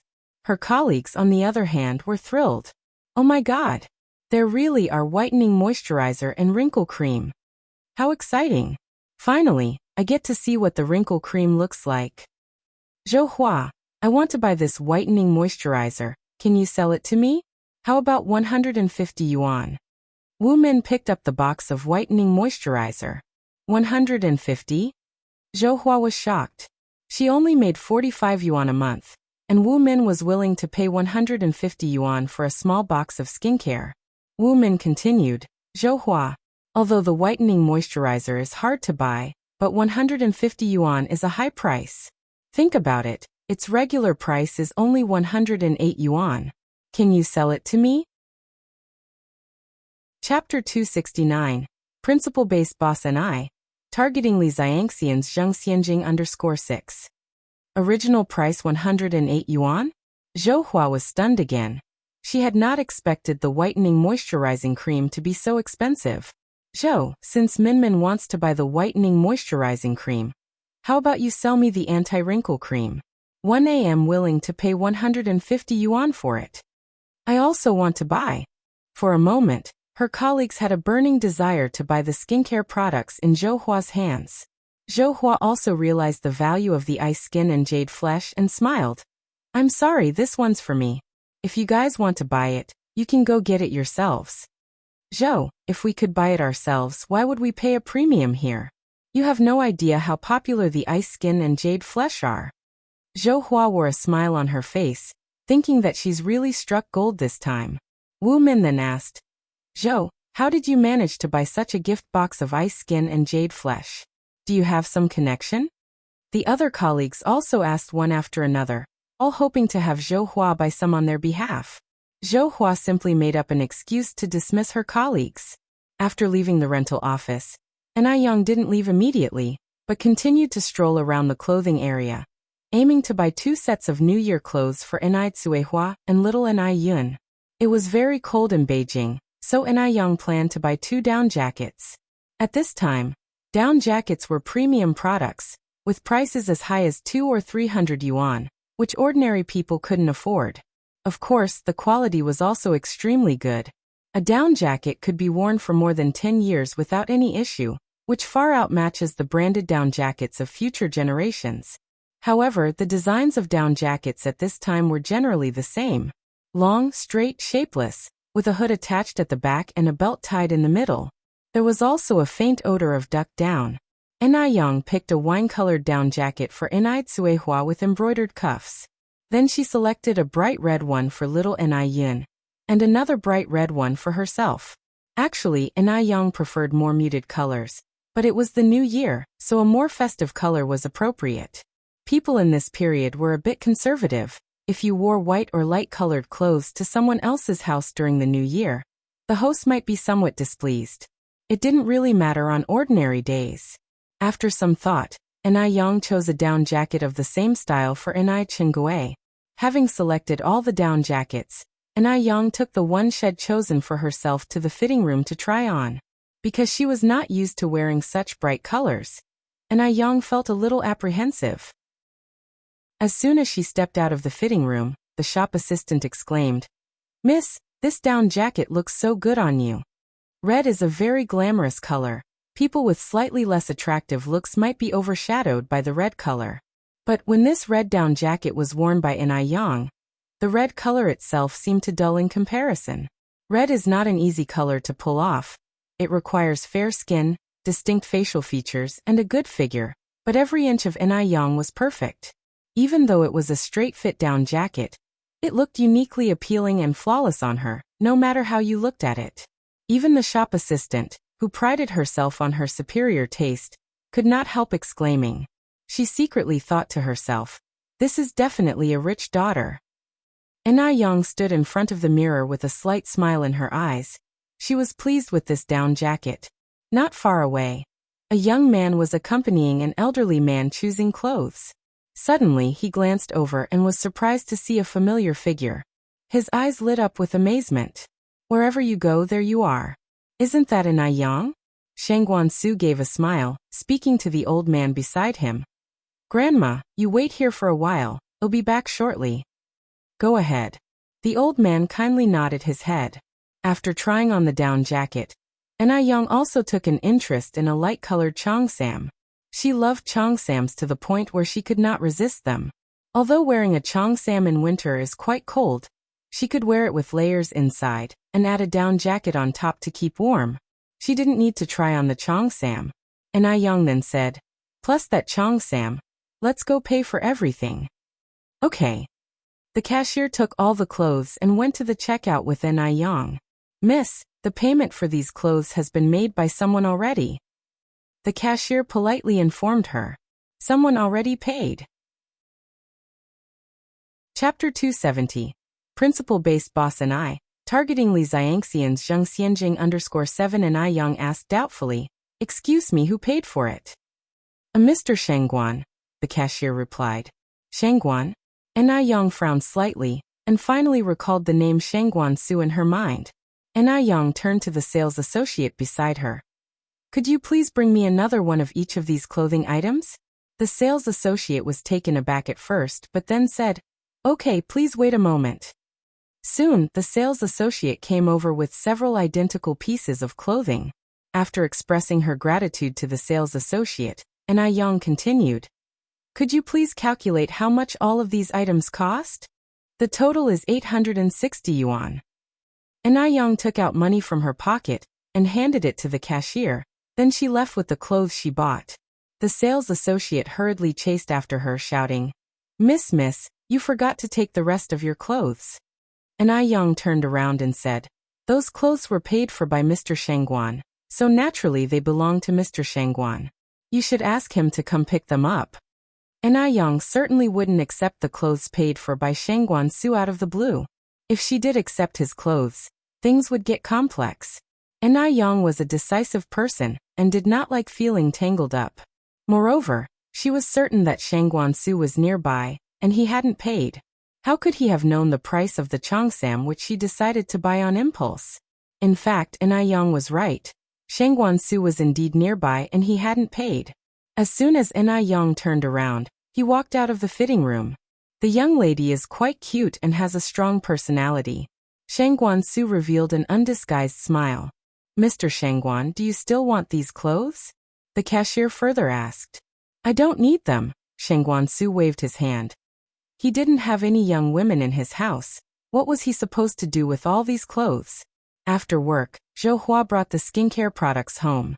Following the instructions, she carefully washed her face, massaged it, and then applied the skincare products layer by layer. The skincare products felt chilly and comfortable on her face, without any stinging sensation. Definitely a better experience than her previous skincare products. She just wondered if the results were really as good as claimed. As Zhou Hua was applying the products, she was skeptical whether a girl who looked no older than 17 or 18 could be that amazing. After applying these skincare products, Zhou Hua went to the living room to watch TV. When Ai Yang returned home, she gave the down jacket she bought today to Ai Tsuehua and Ai Qingguo. Ai Qingguo was surprised and said, Yang, why did you buy one for me too? I'll go get the money for you." A down jacket is expensive. Ai Yang should not have had to pay for it. Ai Yang laughed and said, "Aunt, mentioning money makes me feel like we are strangers. Is our friendship only worth the cost of a down jacket?" Ai Tsuehua said, "Sister Qingguo, you've helped us so much in various ways.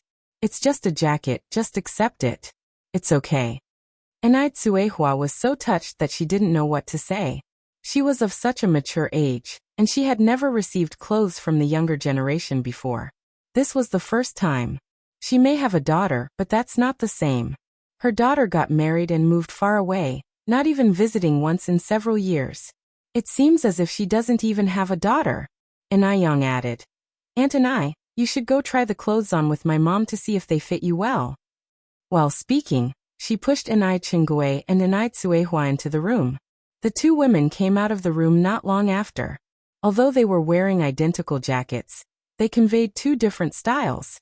Ai Tsuehua had a soft beauty, much like a woman from Jiangnan in the misty rain. As for Ai Qingguo, she exuded an intellectual beauty, and an air of success radiated from her. "They look wonderful," Ai Yang laughed. "Mom," standing with Aunt Ai, "it's like you two are a pair of twin flowers." Hearing this, Ai Qinggui's eyes sparkled. "Yang's mom, neither you nor one have siblings. How about we become sworn sisters? From then on, we'll be real family." Sworn sisters. If this phrase had been used in the past, Ai Tsuehua would have had no idea what it meant. But now things were different. Under Ai Yang's guidance, she was now relatively knowledgeable. "That sounds good." Ai Tsuehua nodded affirmatively with a broad smile on her face. Ai Qingguo held Ai Qihua's hand. "Yang's mom, let's go outside and kowtow to the Bodhisattva." The two went outside and solemnly knelt down, paying their respects. Ai Yang brought 3 cups of white wine. 1 cup to honor the Bodhisattva. 1 cup to honor heaven and earth. That night, Ai Qingguo and Ai Tsuehua were very happy. Both slightly tipsy, they held each other's hands and talked a lot. When Zhou Hua woke up the next morning and saw herself in the mirror, she couldn't believe it and pinched her face. Ouch. It hurt a lot. Seems like this was not a dream. In the mirror, her skin was white and soft, as if it had been reborn. It turned out this skincare product was genuinely miraculous. Zhou Hua looked surprised. She regretted not having asked for the young girl's contact information yesterday. She didn't even know if the girl would come back after the new year. But the girl had said she would return. It should be reliable, right? It seemed she needed to reserve a stall for the girl in advance. Sitting in front of the dressing table, Zhou Hua silently resolved to reserve the best stall for the young girl. Why didn't she ask where the girl lived yesterday? Even if she didn't know where the girl lived, knowing her name would have been good enough. Now she knew nothing. If the girl decided not to come back after the new year because she disliked Zhou Hua's attitude, she wouldn't know where to find her. Chapter 271. A very happy new year. The mysterious tycoon with foolish strength. Zhou Hua felt more and more regretful, finally letting out a deep sigh. If such good skincare products can't be sold in the mall, it would really be a loss to the public. He hoped that the young girl would come as promised after the new year. In the blink of an eye, it was the 29th day of the 12th lunar month. Today was the last day of business for the noodle restaurant and the milk tea shop before New Year's Eve. Everyone knew that from tomorrow, the milk tea shop and the noodle restaurant would start their 7-day New Year holiday. Therefore, even more people than usual came to eat noodles today, and the queue was even longer. With New Year's around the corner, everyone's faces were filled with smiles, and the place was filled with joy. Since today was their last day of business, Zhou Qingshang, Wang Jinfang, and the rest of them insisted on not resting at noon and worked extra hours until 9 o'clock in the evening despite what Yang said. Taking advantage of the time when the four of them were closing up, Yang went to the vegetable market.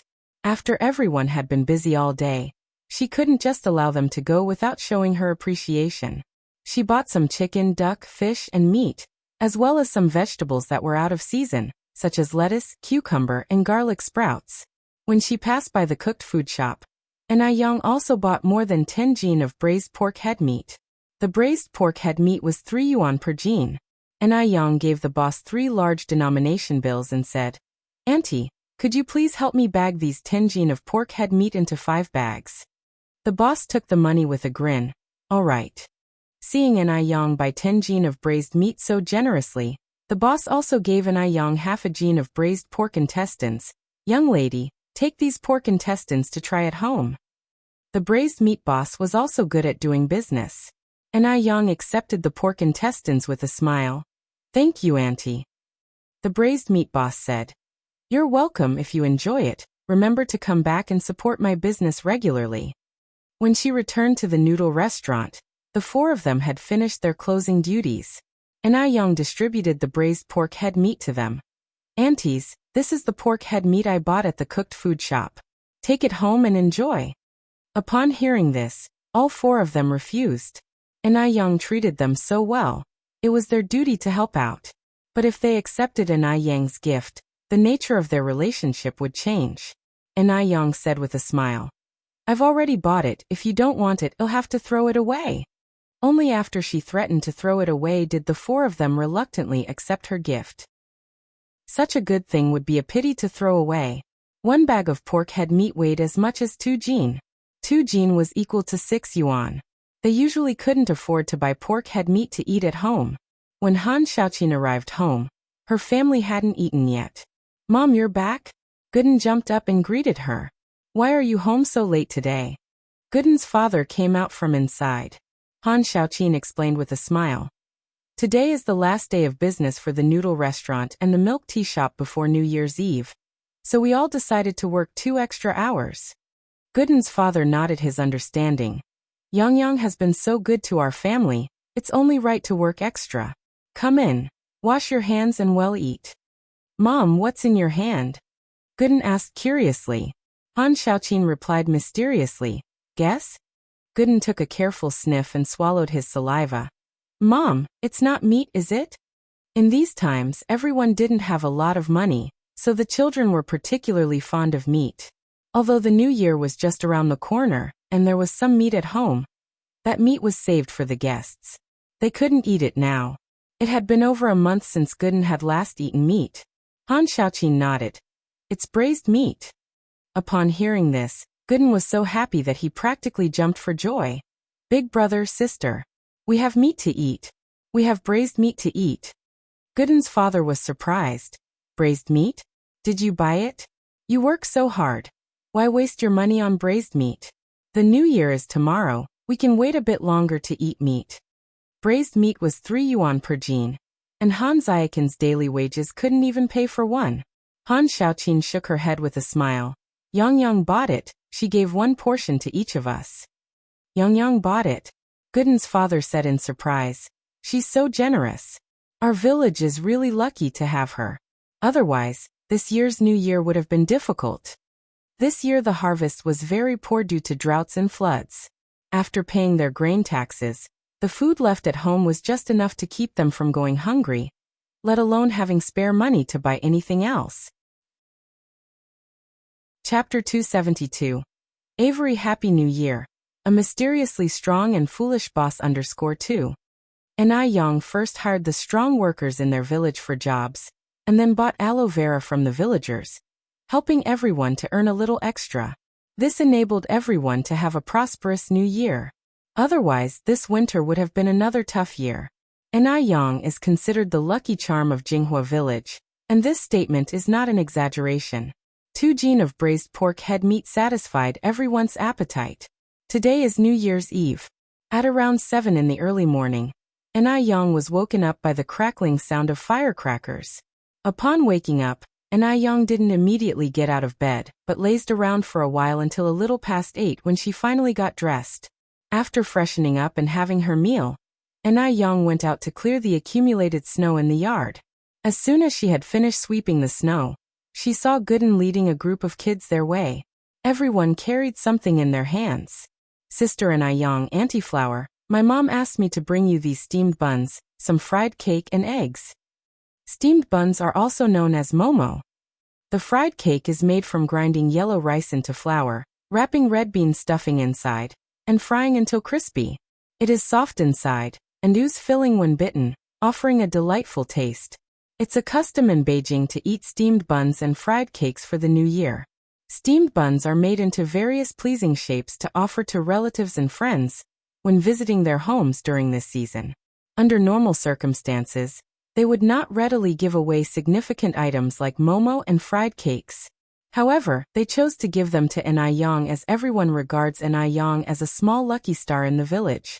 Yang didn't decline everyone's goodwill and accepted the gifts with a smile. She then reciprocated by placing some slices of bread, fruit candies, and other return gifts in the children's baskets. The children all said thank you very politely. Putting up couplets and cutting paper decorations during the new year is an indispensable part of the celebration.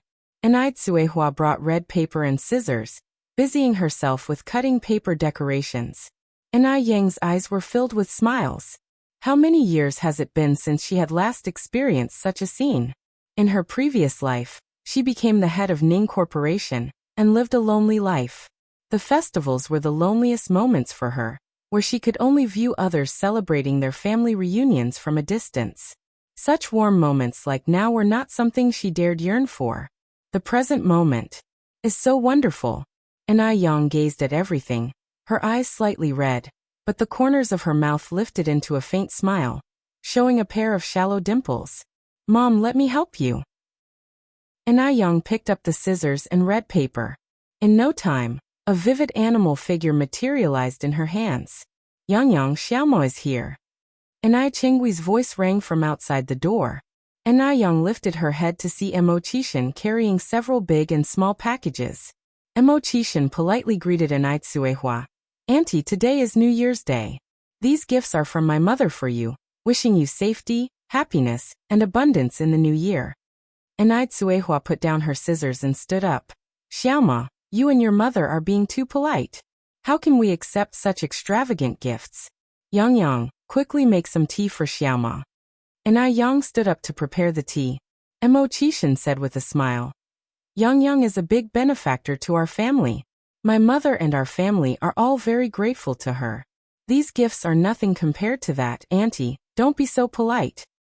Suehua replied.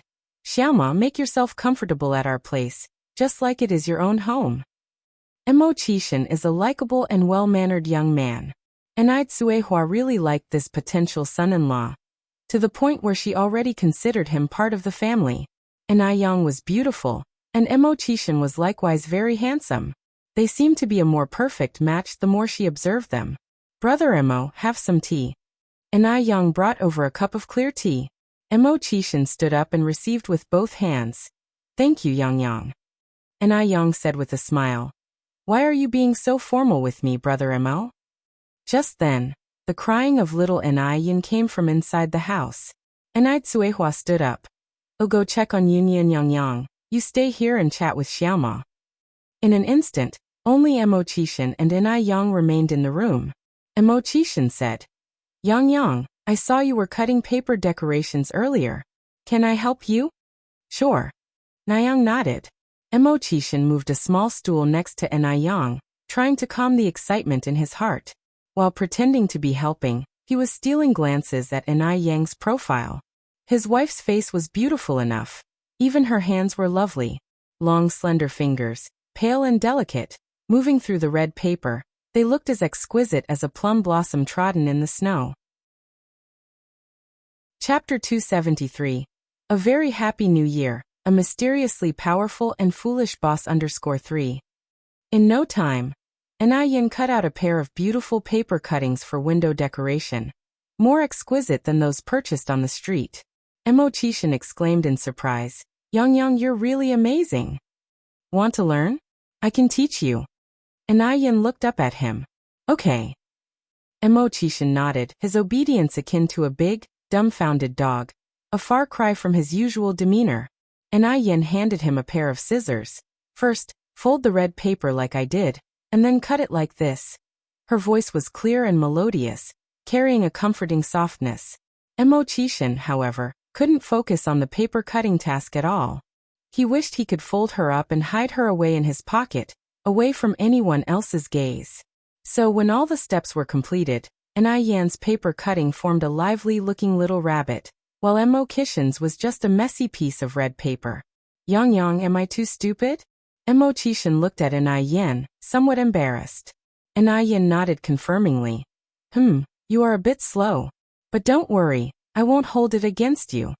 With that, she leaned over to take the red paper from his hand, guiding him through the motions. Brother Mo, you need to do it this way. There's a trick here. If you fold over from this side, it will work. Don't be too nervous, just relax. Oh. Mo Qishan's heartbeat sped up, feeling so nervous that even his ears flushed red. If Anai Yin moved any closer, he might forget how to breathe. Seeing Mo Qishan so, Anai Yin chuckled. Brother Mo, I want bite. What are you nervous about? Their actions weren't overly intimate. They were just a bit close. After all, Anai Yin had come from the modern world. She was free from any shackles. But Mo Qishan was different. He had never been this close to a girl before. I'm not nervous, not at all, Mo Qishan insisted, though his hand holding the scissors was shaking. Seeing this, Anai Yin laughed even harder. Brother Mo, just keep working on your paper cutting. Take your time, don't rush. I'll go check outside. As he watched Anai Yan's receding figure, Mo Qishan silently raised his left hand and smacked his right hand hard. Stop shaking. Stop shaking. Stop shaking. What a coward. After a moment, footsteps sounded outside the door. Mo Qishan immediately straightened up and got seriously back to cutting the window paper, like a primary school student who was caught doing something wrong by the teacher. Anai Yin walked in with a plate of warm bread. Brother Mo, want some bread? Mo Qishan replied without lifting his head. I'll eat after I finish this. After about 10 minutes, Mo Qishan lifted up his head and held up the finished paper cutting. Yang Yang, is this paper cutting I made nice? Anai Yin burst out laughing. Brother Mo, you're so clumsy. Mo Qishan. Anai Yin handed Mo Qishan a piece of bread. Brother Mo, eat some bread first. Mo Qishan took the bread and, feeling depressed, took a couple of bites. How could he be so clumsy? He can't even make good paper cuttings. Anai Yin continued. Brother Mo, I was just joking with you. You're not stupid. Paper cutting is handiwork, and it's normal for a man like you not to be good at it. Mo Qishan looked up at Anai Yin. Really? Anai Yin nodded. After finishing the paper cuttings, Anai Yin brought out a brush and red paper and began writing couplets. Because buying couplets was too expensive, most of the couplets at this time were handwritten. Anai Yin handed the brush to Mo Qishan. Brother Mo, do you want to try this? Having failed at paper cutting, Mo Qishan certainly wanted to redeem himself on the couplets. Mo Qishan took the brush and started to write swiftly and confidently. Graceful and powerful, his calligraphy was naturally impressive. It was much more elaborate than the couplets bought on the street. Anai Chengui came in from outside and remarked in surprise, "Xiaoma, your writing is really nice, no less impressive than that of Yang Yang. Those who are good-looking all write well. Indeed, a person's character can be seen from their handwriting." "Thank you for the compliment, Auntie Anai," Mo Qishan responded modestly. "I'm embarrassed." Anai Yen laughed. "We have 5 doors in total here, plus 10 at Auntie Nis and 1 in the courtyard, making 16. Sister Anai and I are going to put up the couplets. Brother Mo, the 16 doors are all yours." Mo Qishan replied, "It would be my honor." Then Anai Yen and Anai Chengui went out together to put up the couplets. Chapter 274. A very happy new year, a mysteriously strong and foolish tycoon _4. During the process of pasting the couplets, Anai Chengui kept praising Mo Qishan. After pasting the couplets, Mo Qishan proposed to leave. As it was New Year's Eve, Anai Yang didn't wish to keep him for dinner, so she walked him to the door. "Be careful on your way, brother Mo." Mo Qishan was still riding his semi-old bicycle. "It's cold outside, Yang Yang, you should go back quickly." Anai Yang nodded. Mo Qishan pushed his bicycle for a few steps, then as if remembering something called out, "Yang Yang." Anai Yang turned back. Mo Qishan continued, "Yang Yang, do you want to go to the temple to burn incense with me tomorrow morning? It's common to go to the temple to burn incense on the morning of the first day of the Lunar New Year, pleading for peace in the coming year."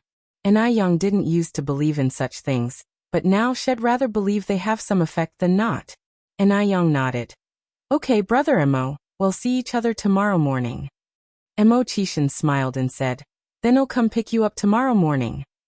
Mo Qishan waved at Anai Yang excitedly. "Goodbye, Yang Yang." Li Xianxian was an orphan without parents, and old Mrs. Mo, fearing that she'd be lonely, specially asked Mo Baichuan to bring her to the Mo family for the new year. This was the first time Li Xianxian was celebrating the new year at the Mo family. She was very excited, busily helping old Mrs. Mo out. Just at this moment, Mo Qishan walked in from the door. It had started snowing heavily without notice. Some snowflakes were stuck on his messy hair. He was originally handsome, but now, with his thin lips tightly pressed together, it seemed like a thin layer of ice had formed on his face. He was elegant and noble like a crown jade. Li Xianxian's heartbeat missed a beat at the sight. But Li Xianxian quickly recovered, realizing that it was all just a facade. He was 27 and had accomplished nothing. He certainly wasn't worth a second glance.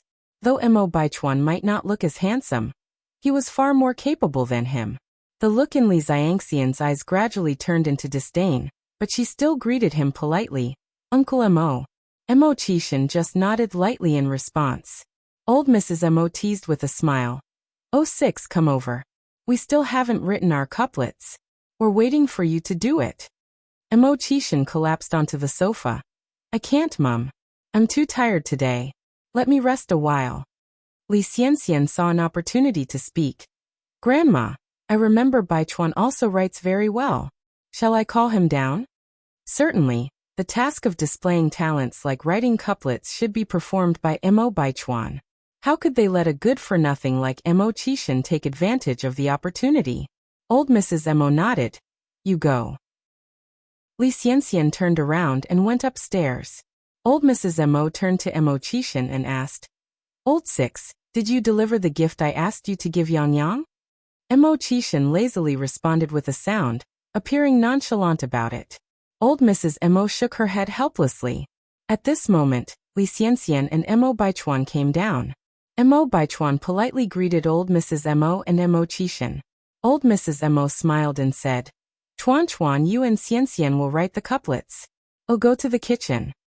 Mo Baichuan was really not interested in dealing with Li Xianxian, but he also didn't want to give her the cold shoulder. Firstly, because Li Xianxian had been invited by old Mrs. Mo and his father. Secondly, he wanted to use Li Xianxian to make Anai Yang jealous. The two of them stayed in the living room to write the couplets.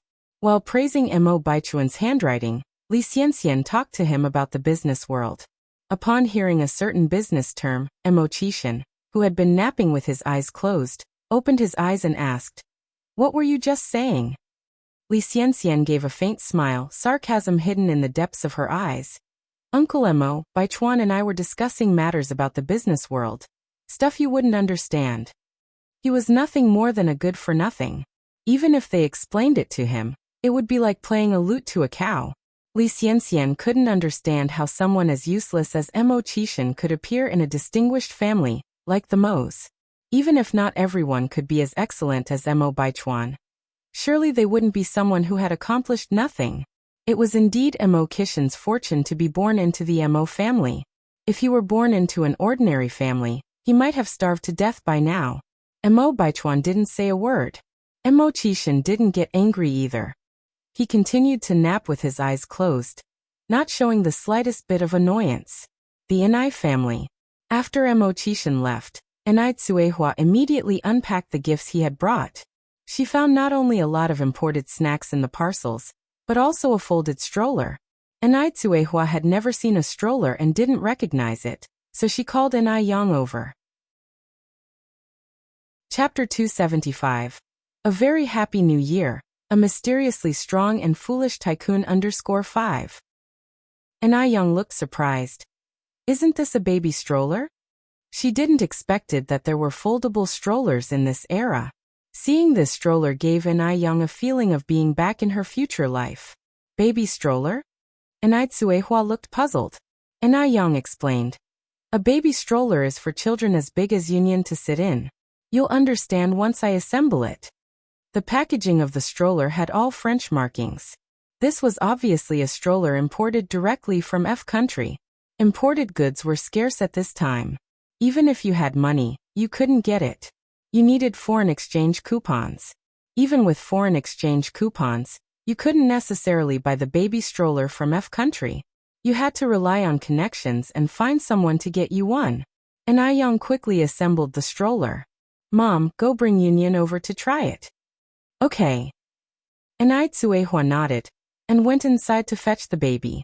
Little Enai Yun was riding in such a luxury stroller for the first time. She was so excited that she burst into laughter. Enai Yang wanted to hold her, but she refused to get up. This was the first time Enai Tsuehua and Enai Qingui had seen a luxury stroller like this.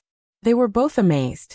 The person who invented this stroller is really smart.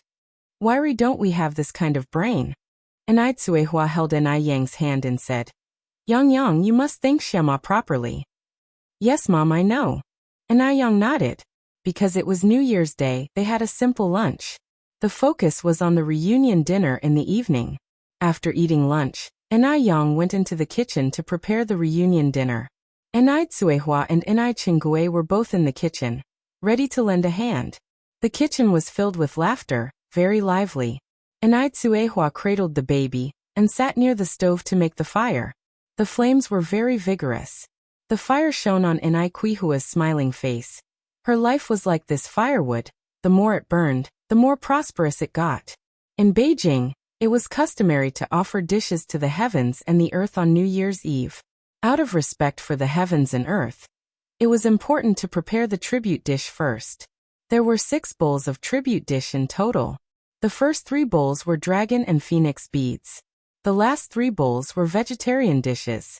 The so-called dragon and phoenix beads were fish, rooster, and pork. There were no specific requirements for vegetarian dishes, as long as they were entirely plant-based.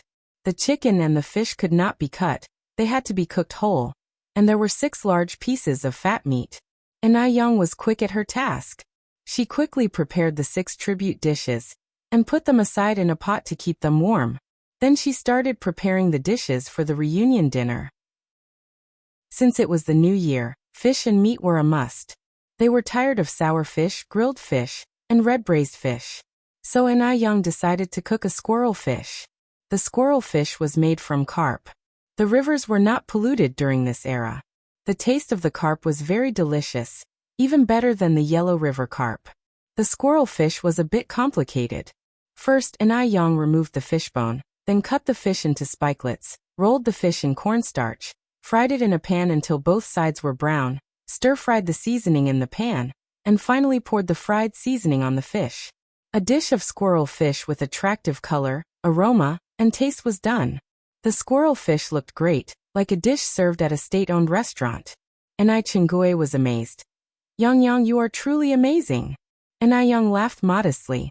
After the squirrel fish, Enai Yang took out the marinated rooster and roasted it in the bread kiln. Next, Enai Yang began making several small dishes. Chives fried with shrimp. Chives had a warming effect. In the middle of winter, eating chives could dispel external cold and relieve cold in women's uterus. Women tend to be more beautiful when they're warm. Braised duck feet with quail eggs.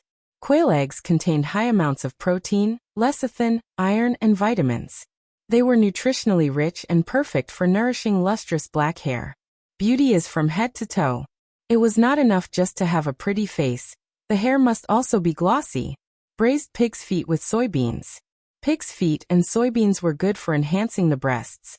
In order to maintain a perfect bust, Enai Yang ate breast-enhancing foods almost every day. Her efforts proved effective. Every night when Enai Yang took a bath, she would marvel quietly. Thus it was important to maintain sweet and sour pork with pineapple. According to the Compendium of Materia Medica, pineapples could clear heat, promote digestion, reduce inflammation, and remove dampness. In addition, pineapples contain sugars, starch, protein, B vitamins, etc., which could prevent sagging buttocks. Chapter 276. A Very Happy New Year, a Mysteriously Strong and Foolish Tycoon _6. So, sweet and sour pork with pineapple is also very good for toning the glutes. As all of the dishes had some meat in them, Enai Yang made vegetable tofu soup. The vegetable tofu soup not only dissipates the heaviness, but also has excellent slimming effects. Busy till a little after 5 in the afternoon, Enai Yang finally prepared a table full of dishes. By then, Enai Tsuehua and Enai Chingue were already setting the table outside in the yard for the ritual offering to heaven and earth. Enai Yang placed 3 meat dishes and 3 vegetarian dishes on the table, setting 9 pairs of chopsticks and 9 wine glasses, each filled with wine. After the offerings were arranged, Enai Tsuehua and Enai Chingue burnt incense sticks and spirit money on the side while Enai Yang threw out a string of lit firecrackers. The red paper from the firecrackers dropped onto the white snow, resembling red plums blooming fiercely against the snow, appearing rather picturesque. Then the sounds of firecrackers began to be heard all around. The sound of firecrackers represents bidding farewell to the old and welcoming the new. So no matter how poor a family is, they would set off a string of firecrackers at this time. After setting off the firecrackers, it is customary to bow in reverence to heaven and earth. Enai Yang took this act seriously and performed a few deep bows. Having paid their respects to heaven and earth, they all went back inside to enjoy their meal. It seemed as if little Enai Yin could sense the festive atmosphere. Sitting in her stroller, she excitedly watched Enai Yang and Enai Chingue moving dishes from the kitchen to the living room. With a table full of food and smiles on their faces, the new year had arrived. Mom, Aunt Enai, I raise my glass to you both. May you both become increasingly youthful and beautiful, and find happiness soon, said Enai Yang, standing up with her wine glass in hand. Enai Chingue laughed and replied, An auntie wishes that your business will boom even more, and you'll become a wealthy woman one day. Little did Enai Chingue realize that what she said would actually come true. Not only did Enai Yang become a wealthy woman, she became the most eyed among them. Halfway through the meal, Enai Chingue took out a thick red envelope and gave it to Enai Yang. Yang, this is Auntie's New Year gift money for you. You better not think it's too little. Enai Yang took it with a grin. Thank you, Aunt Enai. Enai Chingue took out another envelope and stuffed it into little Enai Yun's arms. May our Yun become increasingly beautiful and intelligent as she grows, just like her elder sister. Little Enai Yun, holding the red envelope, started to giggle happily. Our little money lover. Enai Yang lightly tapped little Enai Yun's nose. Enai Tsuehua said, Sister Chingue, you're really too kind. Enai Chingue laughed and said, We are all family, so drop your formalities. Aunt Enai, this is my New Year gift to you. I hope you'll like the style. Enai Yang handed Enai Chingue a prepared jewelry box. When Enai Chingue opened the box, She was totally stunned. She saw earrings, a ring, and a necklace inside it. No woman can resist jewelry. When Inai Chingue got married, she dreamed of buying a complete 3-piece gold set. She thought that if she couldn't get the 3 pieces, just one would be good enough. But life was hard at the time. Forget about gold. Even affording food was a struggle. Even now, Inai Chingue still couldn't bear to buy the 3 pieces of gold. She only makes 30 yuan a month. Even with the extra income from helping Inai Yang sell skincare products, her monthly income is nearly 200 yuan. She would need to save for a long time to afford something that costs several thousand yuan. Yang, how can auntie accept such an expensive gift from you? You should give them to your mom to wear. Inai Chingue immediately refused. Inai Tsuehua responded by saying, Sister Chingue, like you said, we're family, there's no need for formalities. Plus Yang bought a set for me too. I'm just one person. How much could I possibly wear? Inai Yang grabbed the necklace and assisted Inai Chingue to put it around her neck. Aunt Inai, my mom has no other siblings, you are her only sister. Please accept this as a token of my filial piety. See how good you look wearing this necklace. Every New Year's Eve was the toughest for Inai Chingue. Every time, she found herself reminiscing about her deceased husband and her married-off daughter, which would uncontrollably bring her to tears. But this year was different. The arrival of Inai Tsuehua and her daughter Inai Yang brought her a sense of hope. Yang, thank you. Inai Chingue gripped Inai Yang's hand, fighting back the urge to cry. Inai Yang offered Inai Chingue a hug. When they were almost done with the New Year's Eve dinner, Inai Yang grabbed the fireworks. Mom, Aunt Inai, shall we set off the fireworks? Sure. Both Inai Chingue and Inai Tsuehua agreed. Chapter 277. Avery Happy New Year. A mysteriously strong and foolish tycoon _ 3 adults and a child stepped out of the courtyard with fireworks. Inai Yang lit the biggest firework. Bang! At its highest point, the firework burst into a dazzling display, one after another, unmatched in radiance. At this time, no other fireworks could be seen in the village, leaving the fireworks from Inai Yang's side to captivate many children. Wow, the fireworks are breathtaking. Gooden replied. The fireworks are beautiful, but can they compare to my sister Inai Yang? Of course, Sister Inai Yang is the most beautiful. In the hearts of these children, Sister Inai Yang was always the prettiest. She could be the sun as well as the moon. Inai Yang distributed sparriders and firecrackers to Gooden and the other kids. Shall we set off the fireworks together? Yes. Thank you, Sister Inai Yang. The children all jumped with glee. Inai Yang held a lit sparkler, darting around with the children in the snow. Her dark eyes reflected brightly. Happy New Year, everyone. Happy New Year, Sister Inai Yang. The light from the fireworks reflected on the laughing faces of the children, and even the adults standing by smiled. What is Chinese New Year? This scene before us was Chinese New Year. After the fireworks display, Inai Yang and the children lit a bonfire in the snow. They brought stools from their homes, sat by the bonfire, and chatted and laughed together. In that moment, Inai Yang felt as if she had returned to her childhood. Before the children left, Inai Yang brought out more than 20 red envelopes from her home to give to the children. Gooden secretly opened his red envelope. Wow. Struck gold. There was a whole 2 yuan in there. The red envelopes from his grandparents and parents combined didn't have this much. Sister Inai Yang is the best. No, he must hide it, so the adults wouldn't find out. But the next morning, the New Year 1's money Gooden had stashed away had disappeared. Angry, he confronted his parents. Dad, Mom, did you take my New Year's money? Han Xiaoqing grinned. Don't you need to pay tuition fees when school starts? Yes. Gooden nodded. Han Xiaoqing continued. Well, then Mom will help you save the money. It isn't safe for a child to carry so much money. Gooden. He felt something was off, but he couldn't put his finger on what was wrong. So the matter of the New Year's money had to be dropped. Although Inai Yang didn't sleep until the early hours of the New Year's Eve, she got up early the next day. The breakfast was prepared by Inai Chingue. The customs in Beijing were different from those in Dam Village.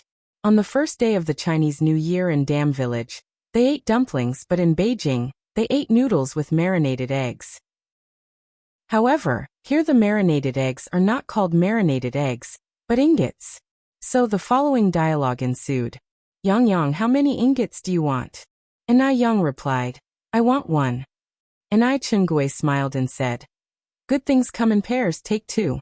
Then he ladled 2 marinated eggs into Yang's bowl. Yang. Could she refuse? The family of 3 and a guest sat around a table eating noodles. In front of the village, a black luxury car was parked on the road.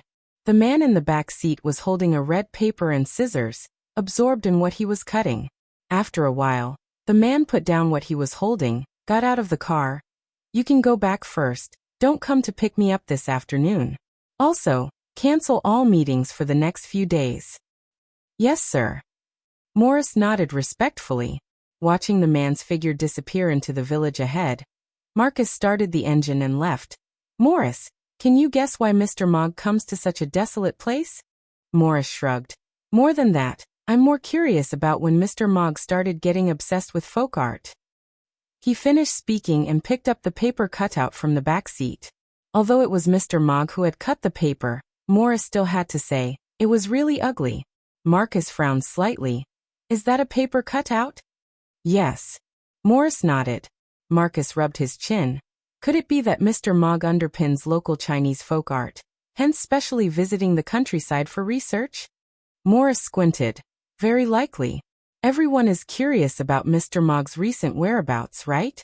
I think it might be good to let this news out. I agree.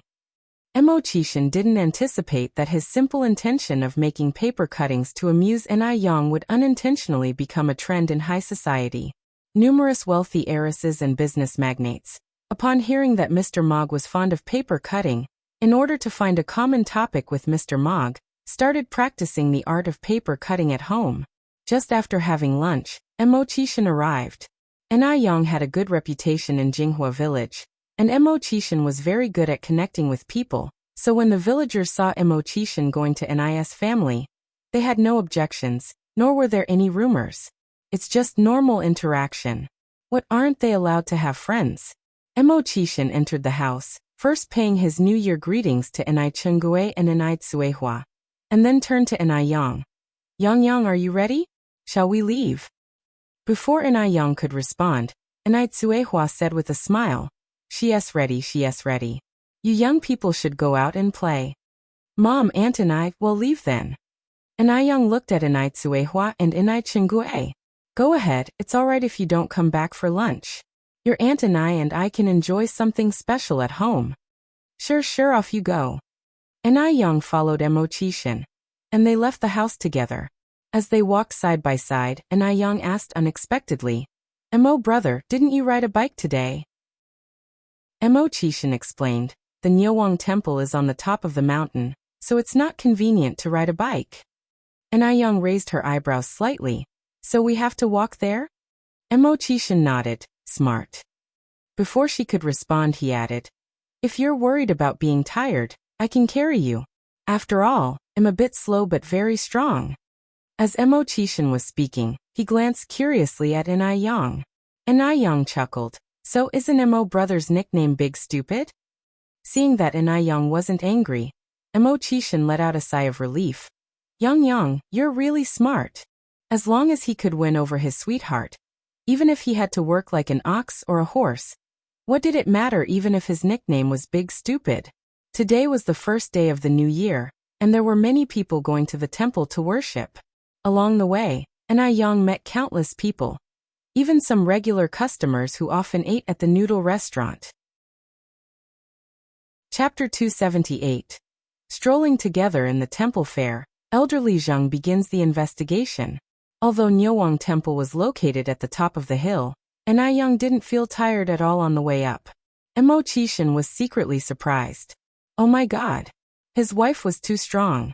She climbed such a high mountain without even a trace of blush on her face. He had been waiting for Yang to become unable to keep climbing, so he could step in and play the hero to save his damsel in distress. But now it seemed that he had thought too much. Looking down from the high vantage point of the mountain, there was a boundless white as far as the eye could see, which was extraordinarily spectacular. The temple at the top of the mountain was still crowded with various vendors. Sugar dolls, candied hawthorns, sugar canes, Buddha beads, bracelet, and other knickknacks were all present, making it a paradise for children. This scene could not be found in the future life. Yang, shall we go over there for a look? Emo-chishin suggested. All right.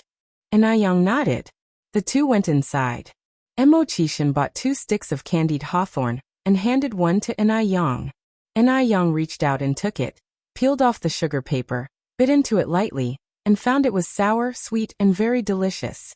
The air in this era had not yet been polluted, so even the candied hawthorns tasted much more delicious than those of the future. This was Yang's first time at such a temple fair. She was overjoyed like a child, buying and eating whatever she saw, not hesitating to spend money at all. Emo-chishin followed behind her, and before a moment had passed, his hands were filled with belongings. Li Xianxian and Emo-baichuan also came. Although the two walked shoulder to shoulder, they lacked a natural feeling. Emo-baichuan always had a cold expression, while Li Xianxian was cautiously trying to please him, creating a feeling like a warm face pressed against a cold butt. Yet Li Xianxian thoroughly enjoyed this feeling. After all, Emo-baichuan was a mysterious big shot, and it was normal for him to have his own temper. She certainly couldn't expect him, a big man, to sweet-talk her, right? In this world, how many successful men are willing to humble themselves to coax women? None at all, right? As long as Li Xianxian knew that she was in Emo-baichuan's heart, that was more than enough for her. Baichuan, I've heard that the incense in this place is very efficacious. Let's go burn some incense sticks, shall we? Li Xianxian looked up at Emo-baichuan, her eyes full of infatuation. Emo-baichuan glanced at the surging crowd and impatiently responded, "You go by yourself." Just then, a familiar figure crossed his line of sight. She wore a knee-length red down jacket, her black, glossy hair tied in a bun, revealing a delicate, fair neck. Her adorable smile and beautiful eyes made her look extremely attractive. The usually bulky down jacket didn't look bulky at all on her, but rather accentuated her tall figure and slim waist.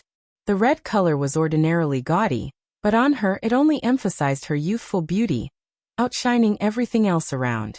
Emo-baichuan was suddenly reminded of the first time he saw her in Dam Village.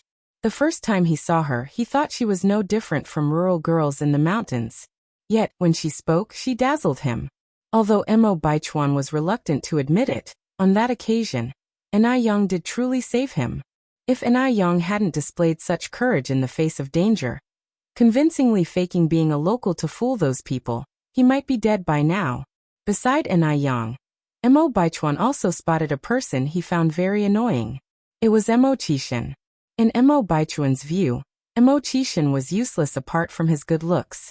Even if Yang wanted to attract his attention, she should not have chosen Emo-chishin, because Emo-chishin was absolutely no match for him.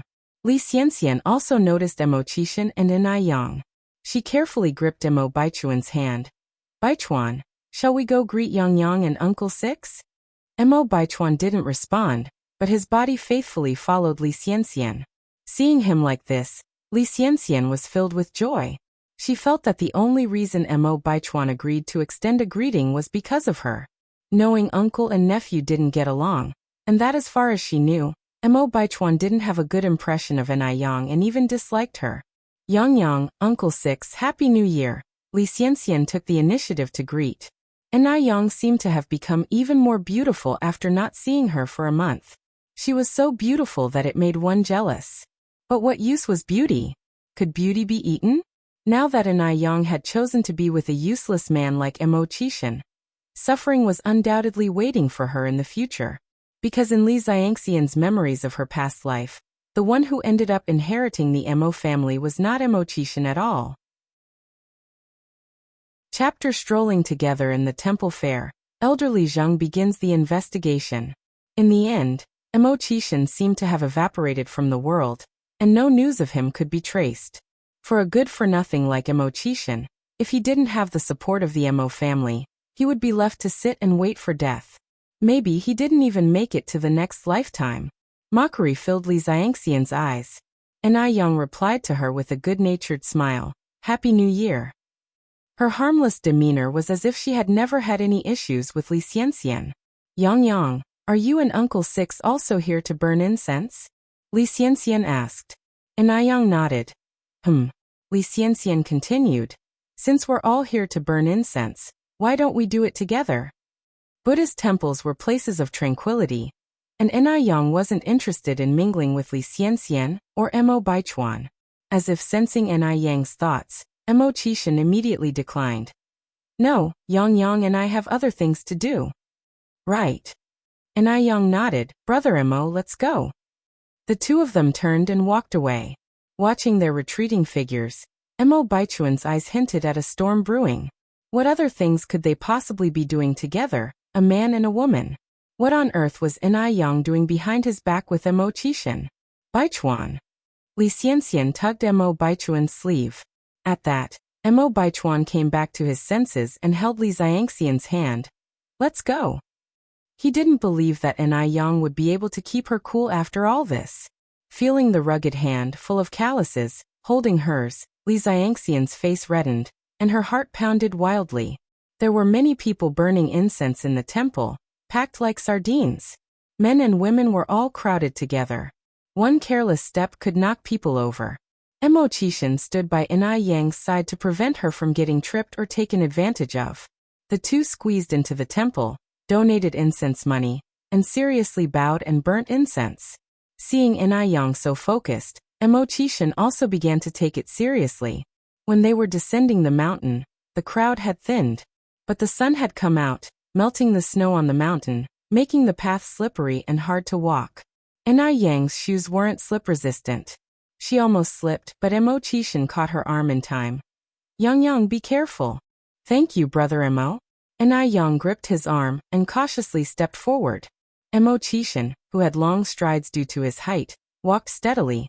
No need to be afraid, I won't let you fall. Interestingly, on the way down the mountain, they again bumped into Mo Baichuan and Li Xianxian. As the four of them passed each other, Mo Baichuan, clutching Li Xianxian's hand, initiated the greeting, Uncle Six. Mo Qishan nodded in acknowledgement. Mo Baichuan thought that seeing him and Li Xianxian being so affectionate would stir Yang's emotions. But to his surprise, Yang didn't react at all. Instead she greeted Li Xianxian with a bright smile. Mo Baichuan was irritated but maintained his poise. He put his arm around Li Xianxian's shoulder and walked ahead briskly, leaving Yang and Mo Qishan behind. Why should he always watch Yang and Mo Qishan's backs? It was time Yang tasted this herself. Watching the handsome profile of the man walking beside her, Li Xianxian's face flushed with shyness. Yang and Mo Qishan continued to stroll at a slow pace. Yang deliberately slowed down because she really didn't want to confront Li Xianxian and Mo Baichuan, two annoying people, on this auspicious day of the year. For his part, Mo Qishan wished Yang would walk even slower, as he genuinely enjoyed her company. The two walked leisurely, not speaking much, but with his heart filled with warmth and sweetness. Mo Qishan felt blissful as if he had tasted honey. At noon, Mo Qishan stayed for a meal at the Ni residence. At the dining table, Ni Tsuehua enthusiastically served Mo Qishan while piling up dishes on his plate. Xiaoma, we don't have much to offer you. Please feel free to eat anything you want. As a result, Mo Qishan, who usually had the appetite of one bowl of rice, ended up eating 3 whole bowls due to Ni Quihua's warm hospitality. Afterwards, Yang passed a cup of tea to Mo Qishan. As soon as Mo Qishan opened the lid, he could smell the sour and sweet aroma. It was hawthorn tea. The hawthorn had the effect of aiding digestion. Oh my, his wife was so thoughtful.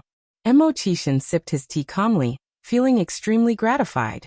After drinking a few sips of the tea, Mo Qishan rolled up his sleeves and went to the kitchen to help Yang. Chapter 280, Strolling Together in the Temple Fair. Elderly Zheng begins the investigation as Yang turned her eyes to Mo Qishan. Brother Mo, please go out. The kitchen is not a place for men like you. Mo Qishan chuckled. A real man should be able to entertain in the living room and cook in the kitchen. Yang chuckled lightly. Then, I will wash the dishes and you can dry them.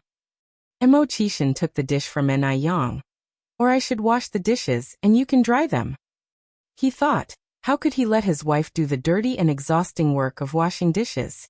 In her previous life, Anna Yang had never dated a man, so she didn't know what her feelings towards Mo Qishan were.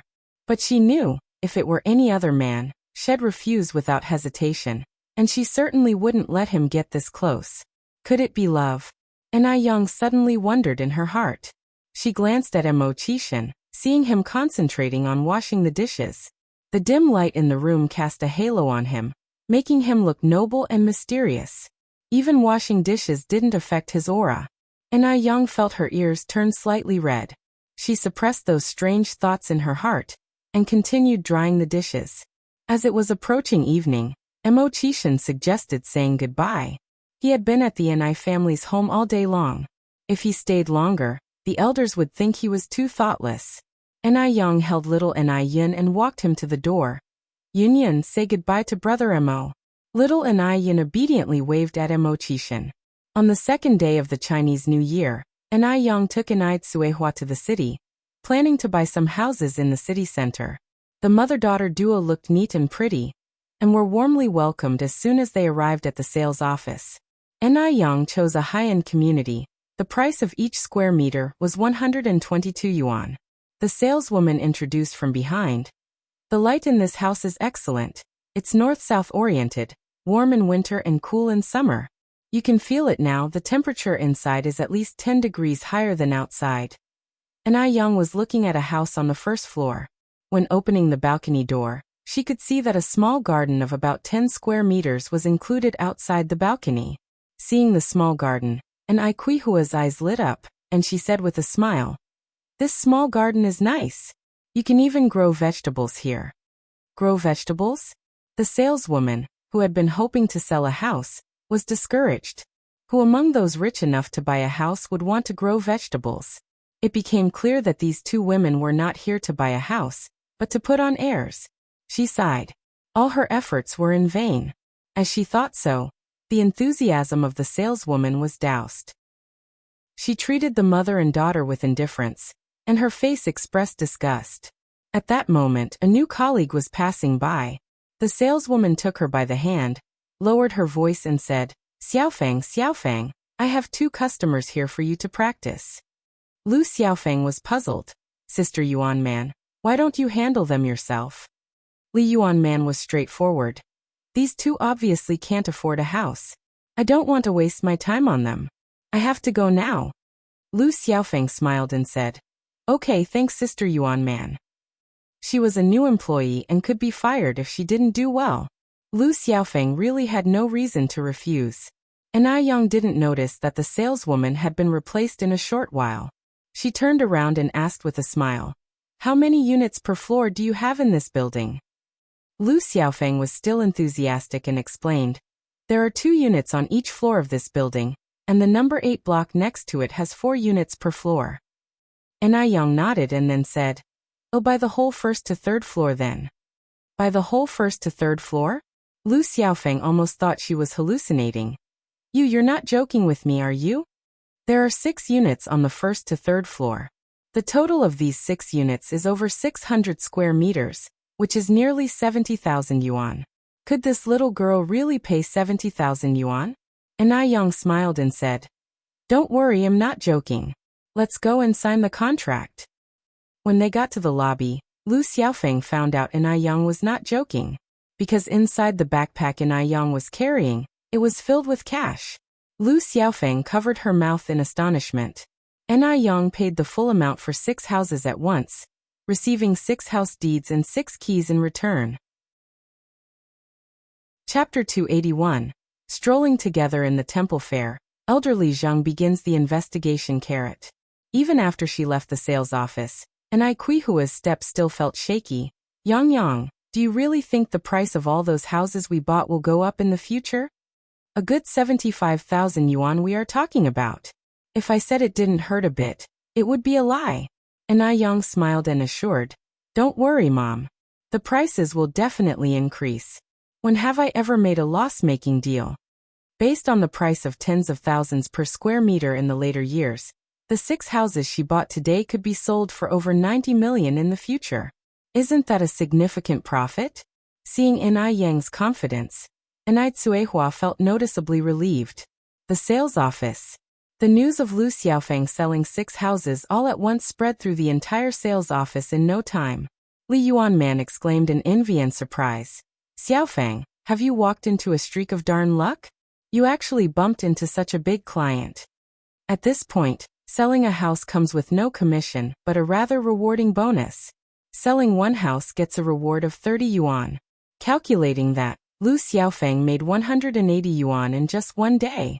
180 yuan. This pretty much compares to half a year's salary earned slaving away. How could Li Yuanman not be envious? Lu Xiaofeng laughed and said, Sister Yuanman, I have to thank you for this. If it weren't for you letting me handle those 2 customers, how could I possibly have sold 6 houses in one go? Li Yuanman seemed to be petrified and her face became pale white. After a long moment she responded, You mean those 6 houses were bought by that mother and daughter duo? Those 2 seemed so poor. How could they have possibly afforded a house? Lu Xiaofeng nodded. Yes. Sister Yuanman, I am really grateful to you. My father is going to have a surgery soon. At least now I won't have to worry about the money. Sister Yuanman, you're practically a savior to our family. Lu Xiaofeng was clever. She didn't want Li Yuanman to come to her later asking to borrow money, so she deliberately shut her up in advance. Hearing that, Li Yuanman wanted to slap herself to death. 180 yuan. Half a year's salary. It's a whole half a year's salary. She just handed over her half a year's wage. Li Yuanman felt as if all the strength drained out of her body. It took her a while to recover, like she had just suffered a small death. After leaving the sales office, Enai Yang and Enai Cuehua didn't head straight home. They wandered around the department store, and then went to a state-owned restaurant for lunch. Of course, Enai Yang's purpose of this trip was not just to eat, but also to broaden Enai Cuehua's horizons and elevate her taste. Enai Cuehua could not always stay cloistered in Jinghua village. The world was huge, and Enai Cuehua was still young. Enai Yang wished that she could find her own happiness. The state-owned restaurant was beautifully decorated, shiny and luxurious, leaving Enai Cuehua in awe. 3 people, 2 adults and a kid. Enai Yang ordered 5 dishes in total. There were sea cucumbers, abalones, and a pot of bird's nest soup. All were high-end dishes, and naturally quite expensive. Just a small pot of bird's nest soup cost 35 yuan. A dish of sea cucumber was 25 yuan, and 1 abalone cost 15 yuan. Also, there was the so-called most expensive mushroom, the white truffle. Just a small dish cost 58 yuan. If it were Enai Cuehua half a year ago, she would never have dreamed that one day she would sit in a state-owned restaurant, enjoying such extravagant meals. It felt like a dream. Enai Yang patiently explained these dishes to Enai Cuehua. Mom, let's have the bird's nest soup before the meal. Okay. Enai Cuehua nodded, scooped up some bird's nest soup with a spoon, and drank it leisurely. The way she was now, you could hardly tell that Enai Cuehua was a country girl. She was like a gem dusted with dirt, now cleaned up, presenting an elegant and charming side. Enai Yang inherited a lot of good qualities from Enai Cuehua. The 3 of them, the mother and 2 daughters, sat by the window in the large dining hall, attracting the attention of other customers. This included the old lady Zheng, who came down from upstairs. She not only looked over, but walked straight up to them. Almost unconsciously. Yang. Old lady Zheng said in surprise. In the beginning, she had only been focused on Enai Cuehua and hadn't noticed Enai Yang. Mrs. Zheng. Enai Yang was slightly surprised as well. Old lady Zheng smiled and asked, Yang, is this your mother? Enai Yang nodded and introduced, This is my mom, and this is my little sister Enai Yun. Mom, this is old lady Zheng. Holding little Enai Yun, Enai Cuehua stood up. Hello, Mrs. Zheng. Old lady Zheng looked at little Enai Yun. Hello, may I hold her? Chapter 282. Strolling together in the temple fair, elderly Zheng begins the investigation as Enai Cuehua nodded. All right, but this child is a bit shy. Before Enai Cuehua could finish her sentence, little Enai Yun in her arms reached out towards Granny Zheng, mumbling indistinctly, Hold! The scene in front of her seemed to overlap with one from over 30 years ago. bringing a tingle to Granny Zheng's nose as she reached out to take little Anai. Today little Anai was not only not shy, but he also constantly giggled at Granny Zheng, seeming very happy. Even Anai Tsuehua on the side was astonished by this. Moreover, she couldn't understand why every time she saw this old lady, she'd feel so familiar and warm. Very strange. While holding little Anai and containing her inner emotion, Granny Zheng asked softly, "How old is this child?" "Over 7 months," replied Anai Tsuehua. Granny Zheng nodded and continued playing with the child in her arms. Just then, both Zheng Lingling and Zheng Xianjing stepped out from an upstairs room. As soon as they descended the stairs, they were struck by the sight before them. In Granny Zheng's arms was an adorable infant, 6 to 7 months old, while she had a warm smile spread across her face. This smile was too gentle, a smile that Granny Zheng never wore at the Zheng family residence. Instantly, Zheng Lingling sensed danger. If Granny Zheng could adopt her more than 30 years ago, she could also adopt others now. No way. She could not let Granny Zheng adopt anyone else. If Granny Zheng adopts another person, it means there would be one more person competing with her for inheritance.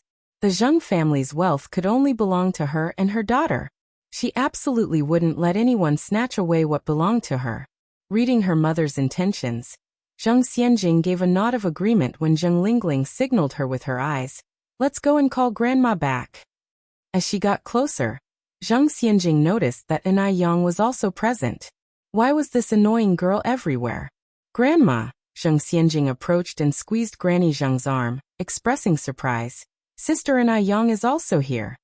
Anai Yang greeted them in a polite manner. "Hello, Sister Xianjing auntie." Being an opportunist, Zheng Lingling wore a warm smile and said, "Hello, you must be Anai Yang, right? My mother always praises you. I'm glad to finally see you in person." Upon finishing, she turned to Granny Zheng. "Mom, it's getting late. Shall we go home?"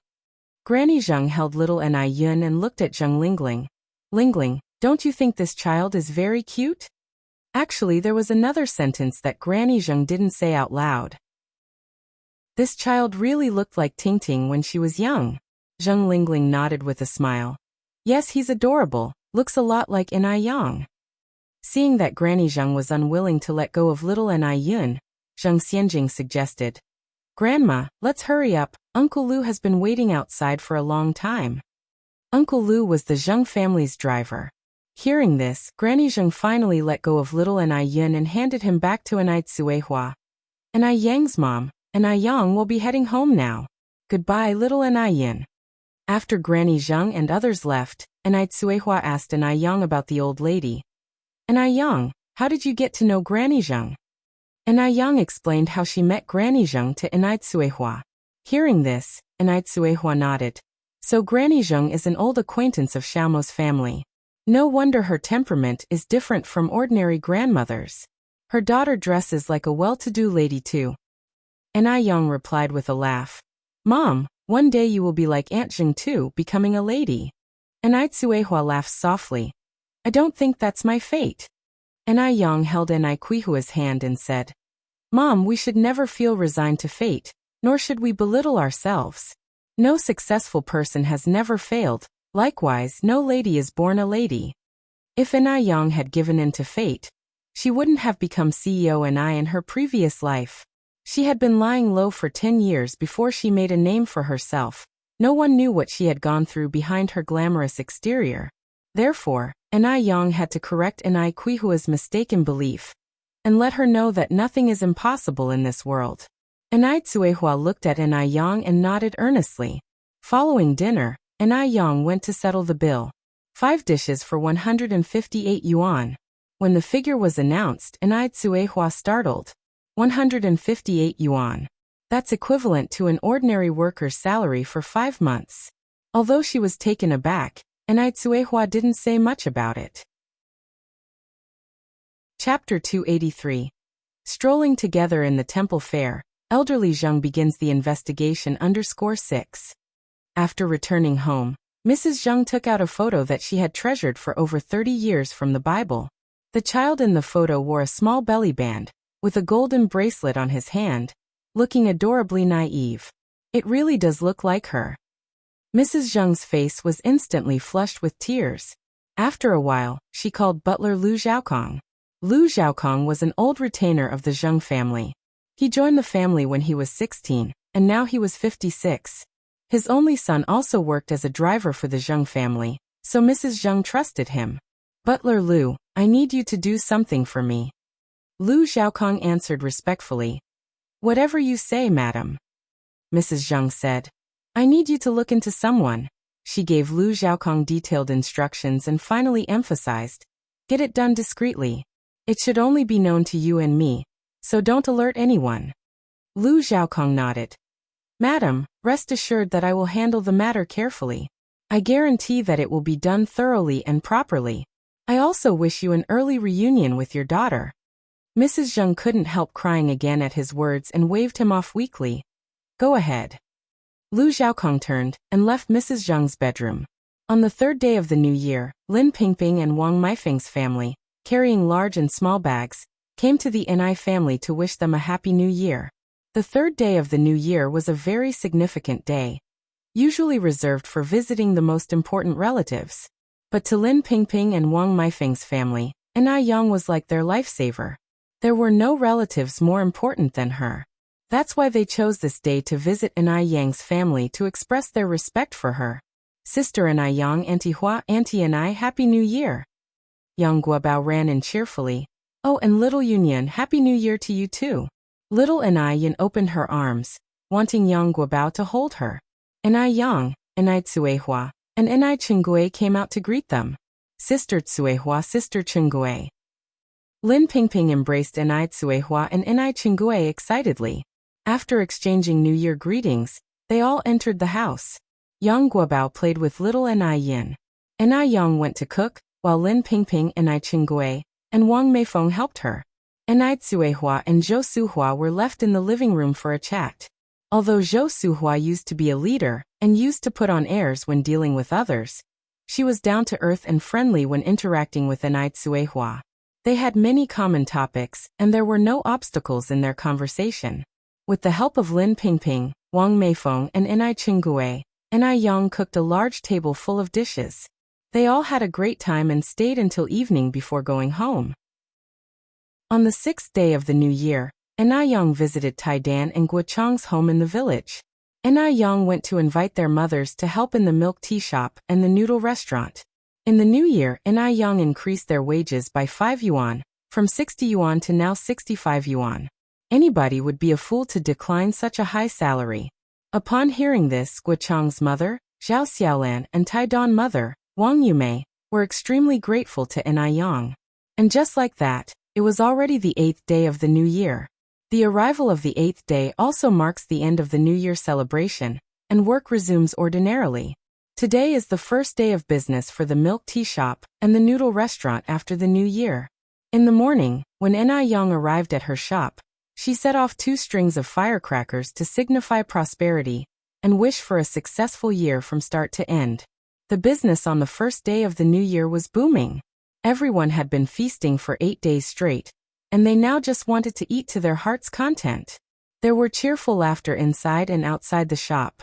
Since coming to work in the morning, Zhou Hua has been staring blankly outside the door, as if eagerly looking forward to something. In fact, she had been looking forward to it since the first day of the Lunar New Year, because that young lady promised to come over after the new year. She had waited 8 days a year, but that young lady had never shown up. Damn it! Was it really a result of her previous attitude that had disappointed the young lady? Zhou Hua felt mixed emotions, extremely distressed. If only time could be turned back, she would definitely kill her stupid past self. Just as Zhou Hua was on the verge of despair, a familiar figure suddenly appeared at the door. It was that young lady. Zhou Hua was overjoyed, though she had only seen her once. But that young lady was just so beautiful that Zhou Hua remembered her at a glance. Zhou Hua immediately greeted her. Young lady, you're finally here. I've been waiting for you for so many days. To tell the truth, Zhou Hua's reaction was within Ni Yan's expectation as she had enough confidence in her products. Otherwise, she wouldn't have chosen to rent a store in this big mall.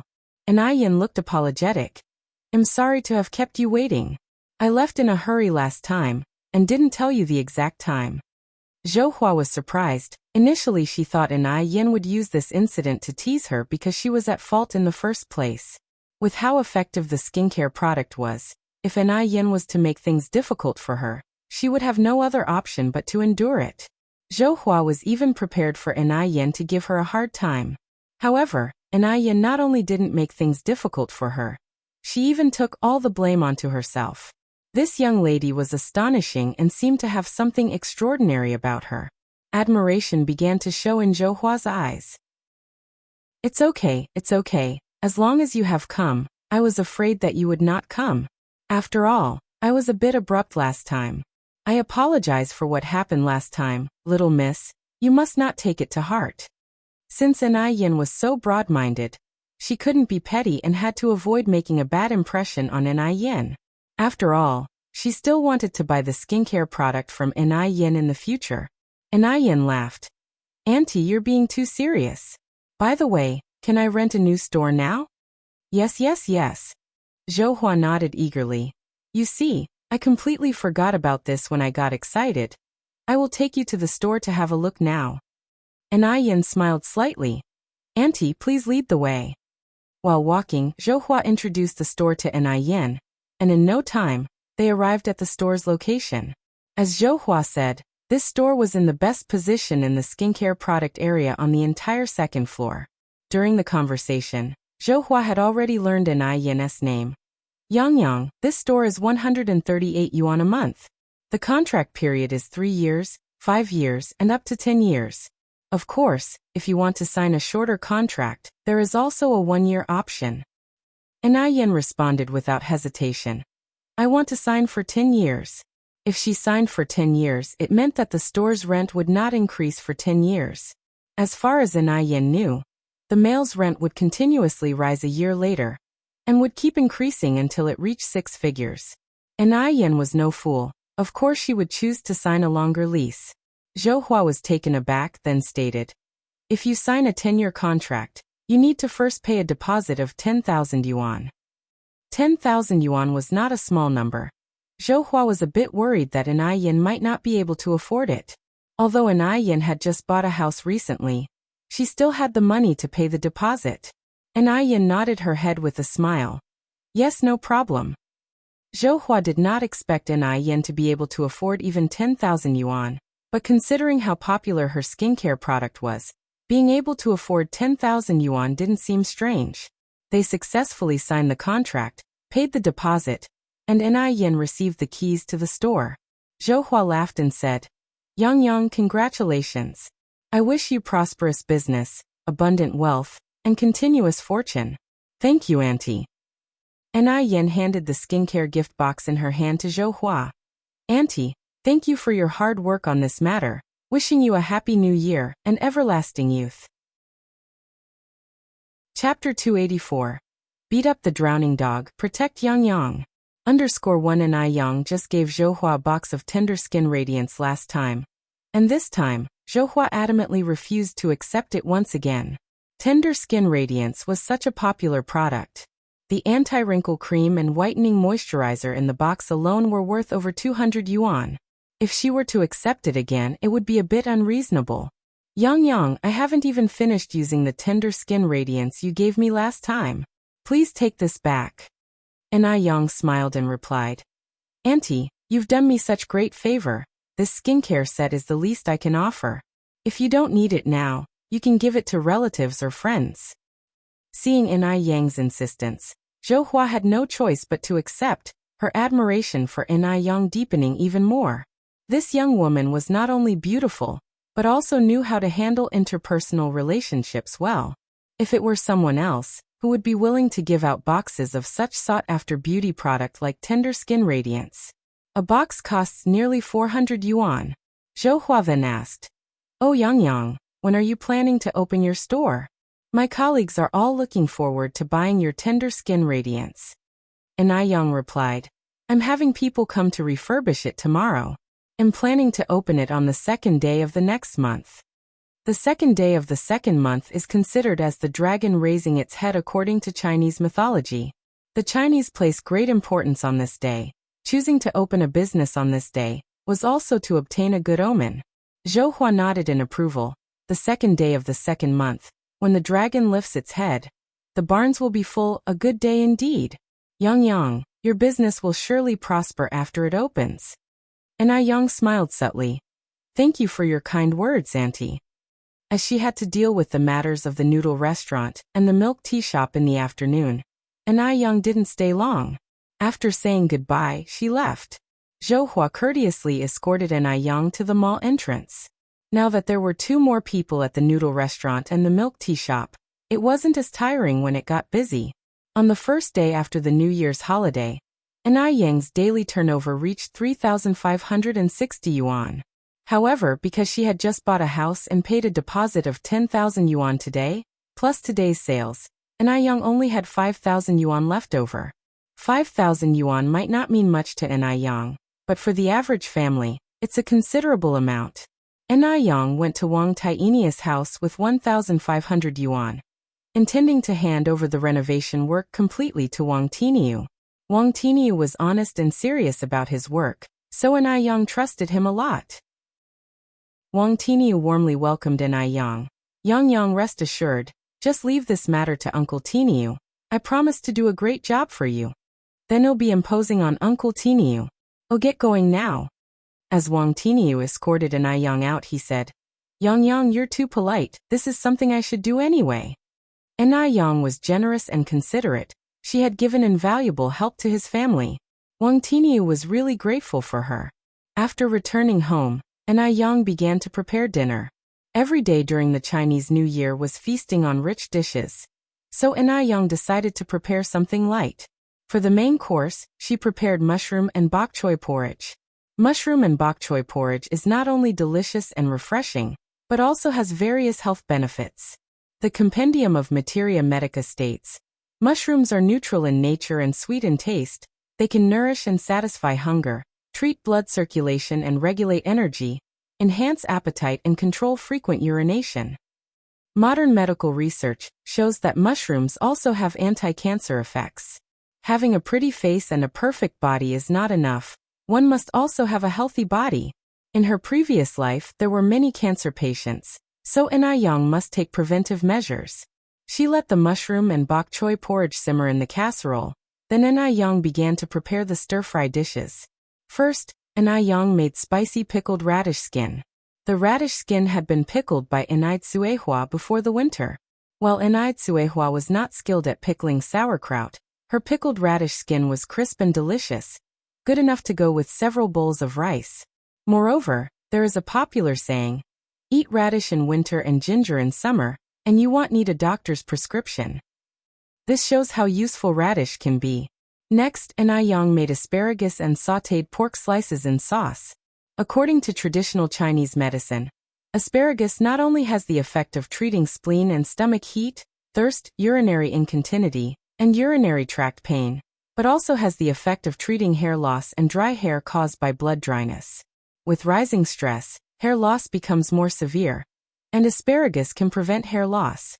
After cooking the asparagus, Yang immediately made stir-fried shrimp. Shrimp doesn't need much explanation. It's good for the breasts. It not only helps to enlarge the breasts, but also effectively prevents sagging. After preparing these dishes, Yang saw that there were some extra dumplings left over from the previous few days in the cabinet, so she fried a few dumplings as well. Chapter 285. Beat up the drowning dog, protect Yang. _2. Including the pan-fried dumplings, there were altogether 4 dishes. They were light and delicate, effectively eliminating the greasiness that had been accumulating in Chengue and Quihua's stomachs for the past few days, making them feel pleasantly relaxed. Auntie and I have something to discuss with you. Putting down her chopsticks, Yang looked up at Chengue. Chengue smiled and said, "What is it, Yang?" Yang continued, "I've recently rented a shop in our city's Olay Mall, planning to open a physical store for crystal clear beauty." "That's great news," exclaims Chengue. "Your crystal clear beauty products are so popular now. I'm sure the physical store will do very well too." Seeing Yang's business growing bigger and bigger, and Ai Chingui was genuinely happy for her. And Ai Yang said, "Auntie, I want to hire you as the store manager." She had been considering this for a long time. And Ai Chingui was skillful and business-minded. That's why she was able to sell Ai Yang's crystal clear beauty products so well. What's more, Ai Yang completely trusted Ai Chingui. If she had to leave the shop to someone else, she wouldn't be at ease. Store manager? Ai Chingui was initially taken aback before laughing. Yang, I appreciate your trust in me, but I might not be suited for the job. She couldn't possibly be a store manager. In her current job, she was just a clerk. Her everyday tasks were filing forms and answering phone calls, not exactly high-skilled work. Ai Chingui genuinely feared she wouldn't be suitable. "Auntie Ai, you can do it," Ai Yang said earnestly. "You know crystal clear beauty better than anyone, aside from me. Moreover, I don't have anyone else I can trust. Auntie, if you don't help me, then no one will." Originally, Ai Chingui was going to continue rejecting the offer, but Ai Yang's last sentence made her hesitate. Since Ai Yang trusted her so much, she couldn't let her down. "All right, Yang, if you insist, I'll give it a go." After a moment, Ai Chingui added, "But I might not be able to start right away. I have to give my current employer a month's notice." Ai Yang smiled. "There's no rush, the shop is still being renovated. We're looking to open on the second day of next month." "That's good." Ai Yang then took out a prepared contract. "Auntie Ai, if you agree with the terms, let's sign the contract." Ai Chingui took the contract and was taken aback by its contents. Yang, why is my salary so high? 208 yuan a month." The contract also stated that for every skincare product she sells, she would get a 50-cent commission. Judging by the popularity of crystal clear beauty, she could easily earn 400 to 500 yuan a month. 400 to 500 yuan a month, it was a salary Ai Chingui couldn't even dream of. Ai Yang laughed. "Because you're worth the high salary, Auntie Ai. Finding a good business partner isn't easy. If this were another time and place, Ai Chingui would definitely be a top salesperson." Ai Yang knew how to win people over, and was willing to invest in them. Ai Chingui said, "No way, Yang.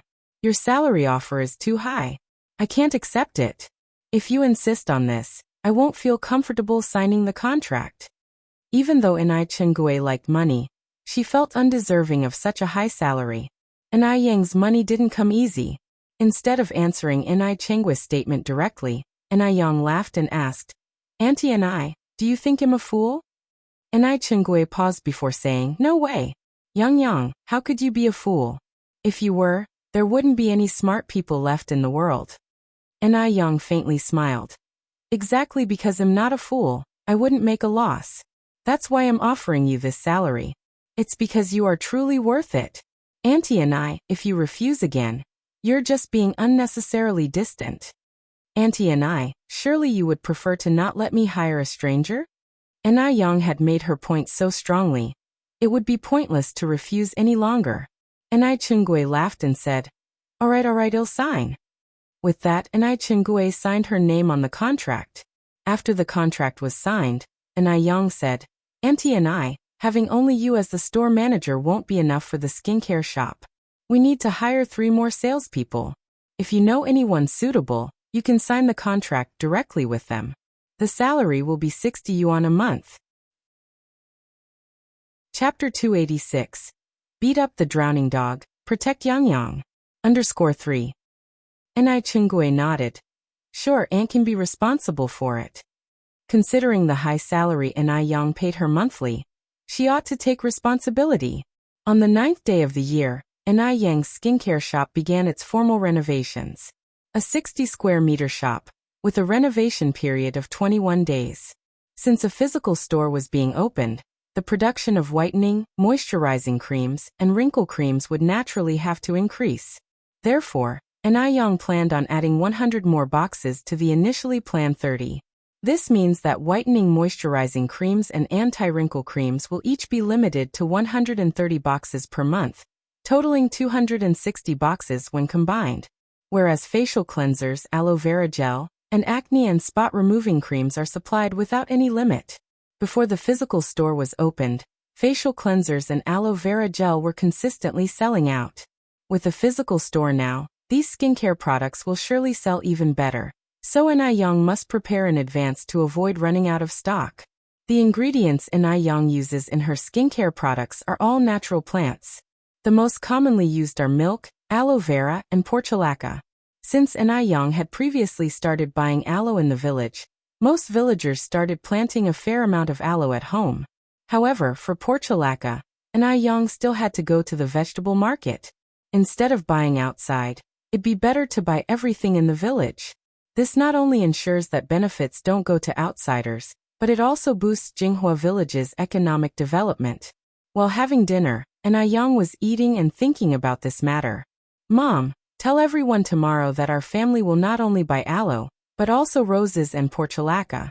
Fresh roses are 60 cents per jean and portulaca is 30 cents per jean. Hearing this, Tsuehua asked in confusion, Yang, what do you need roses for? Young replied with a smile, for making rose hydrosol. Our Ice Muscle Jade Skin physical store is about to open soon, and I want to develop a new product. Aside from making rose hydrosol, Young also wanted to make a high-end perfume with roses. But this plan had to be postponed because if roses were planted now, it would not bloom until May. Tsuehua nodded. All right, I will tell everyone tomorrow. The next day, when Tsuehua informed everyone about Yang's plan to buy portulaca and roses, everyone was thrilled. Firstly, because portulaca and roses were easier to care for than rice plants, and many complicated procedures like plowing, planting seedlings, harvesting rice, drying rice, etc. were eliminated. Secondly, the price was higher. At this time, 100 jin of rice was only sold for 6 yuan at the grain station. No wonder the life of farmers was so tough. 100 jin of rice was sold for 6 yuan, but 100 jin of roses could be sold for 60 yuan. This increased the profits by tenfold. In addition, portulaca is a weed, so not only can roses be planted on a piece of land, the ground underneath the roses can also be planted with portulaca, killing 2 birds with 1 stone. This way, 1 mu of land could earn at least 2 to 300 yuan. Previously, each mu of land could only make 20 to 30 yuan. This way, everyone's annual income could be at least 2 to 3,000 yuan. In the past, this was unimaginable. After all, in the past, everyone's annual income was only 1 to 200 yuan. Those who could actually spend wisely would have dozens of yuan saved as a best-case scenario. After Tsuehua left, everyone exclaimed that Tsuehua must have accumulated good karma in her past life to have such an excellent daughter as Yang in this life. Who wouldn't envy Tsuehua in the village now? In fact, not only villagers envied Tsuehua, people from other villages also envied the people of Jinghua village. Who wouldn't want such a lucky star that could boost the entire village economy? The second day Chinggui went to work, he handed in his resignation to his manager. At this time, being a clerk at the tram company was equivalent to being a public servant in the future, indeed a stable job. There was even a retired pension. Therefore, his colleagues could not understand why Chinggui wanted to resign. Jialan, a colleague who got along well with Chinggui, said, Chinggui, if you regret it now, it's not too late. How could you give up such a stable job so easily? Chinggui laughed. Xiaolan, I don't regret it. Jialan sighed. Chinggui continued. Xiaolan, why don't you quit too? Then come to work with me. The salary is double what you're making here. Jialan widened her eyes incredulously. Chinggui, have you gone mad? You're actually asking me to work for an individual business operator. Working for an individual business operator was already considered the lowest level job. One can only imagine how humble it must have been to work for one. Chapter 287. Beat up the drowning dog, protect Yang. _4. Jialan had a great sense of self-respect. She could not afford to lose face in this way. To each his own, and Chinggui wasn't upset. He laughed and said, What's wrong with being a sole proprietor? The skin whitening and moisturizing cream you love to use was invented by a sole proprietor. Without them, would you have access to such great products? Jialan continued, That's different. I would never work for a sole proprietor. And Chinggui said, The opportunity won't come again once it's gone. Are you sure you want reconsider? Jialan said. No need to reconsider, even if I don't care about face, our family's old Zhang does. Hearing this, Anai Chengue seemed to recall something, and then asked, Oh right Xiaolan, did you ask your husband about that thing I asked you to check? Jialan replied. I did. Old Zhang said he'll check with his supervisor after school starts. The policies change every year, he can't confirm right now whether they will accept transfer students in senior year. Jialan was a responsible person. Once she promised something to Anai Chengue, she made sure to fulfill it thoroughly. Anai Chengue nodded. You must take this matter seriously. Our relative's child is waiting to take the college entrance exam next year. Sure. Jialan continued. Speaking of, how old is that child of your relatives this year? Are they old enough to take the exam? Boy or girl? Are they smart? 18. Anai Chengue continued. It's a girl. Let me tell you, there's no smarter child around for miles. Jialan just thought Anai Chengue was bragging and chuckled. Rest assured, I've got this covered. Anai Yang didn't go to the noodle restaurant or the milk tea shop today. Instead, she stayed home studying eye cream formulas.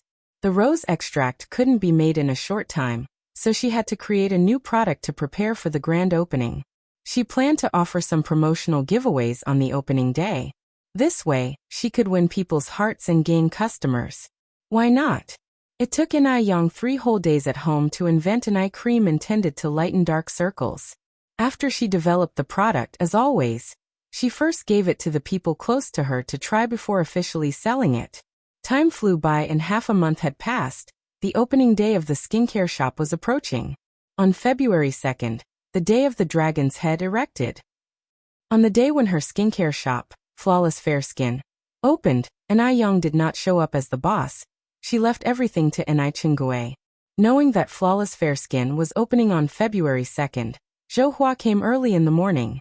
She didn't come empty-handed, she brought a gift. Anai Yang had been so kind to her, she couldn't afford to be stingy in return. Is Yang Yang here? The 3 young girls in the store looked at each other, all puzzled. They had never met Anai Yang, so they naturally didn't know who Yang Yang was. Just then, Anai Chengue came out from inside. Hello, are you the Miss Zhou that Yang Yang has mentioned? Anai Yang had told Anai Chengue about Zhou Hua being smart. Anai Chengue knew that Zhou Hua had a unique position and could help Anai Yang in the future. She was not to be offended. Zhou Hua nodded. Yes, I am. And you are? Anai Chengue said with a smile. I am the store manager here, and also Yang Yang's aunt. Yang Yang told me all about you this morning, how you've helped her out a lot. She said I have to thank you properly when I see you. Zhou Hua shyly replied. Yang Yang is too polite. I didn't help her much at all. On the contrary, she helped me a lot. You have no idea how bad my skin used to be. Ever since I started using Yang Yang's skincare products, it's like I'm back to being 18.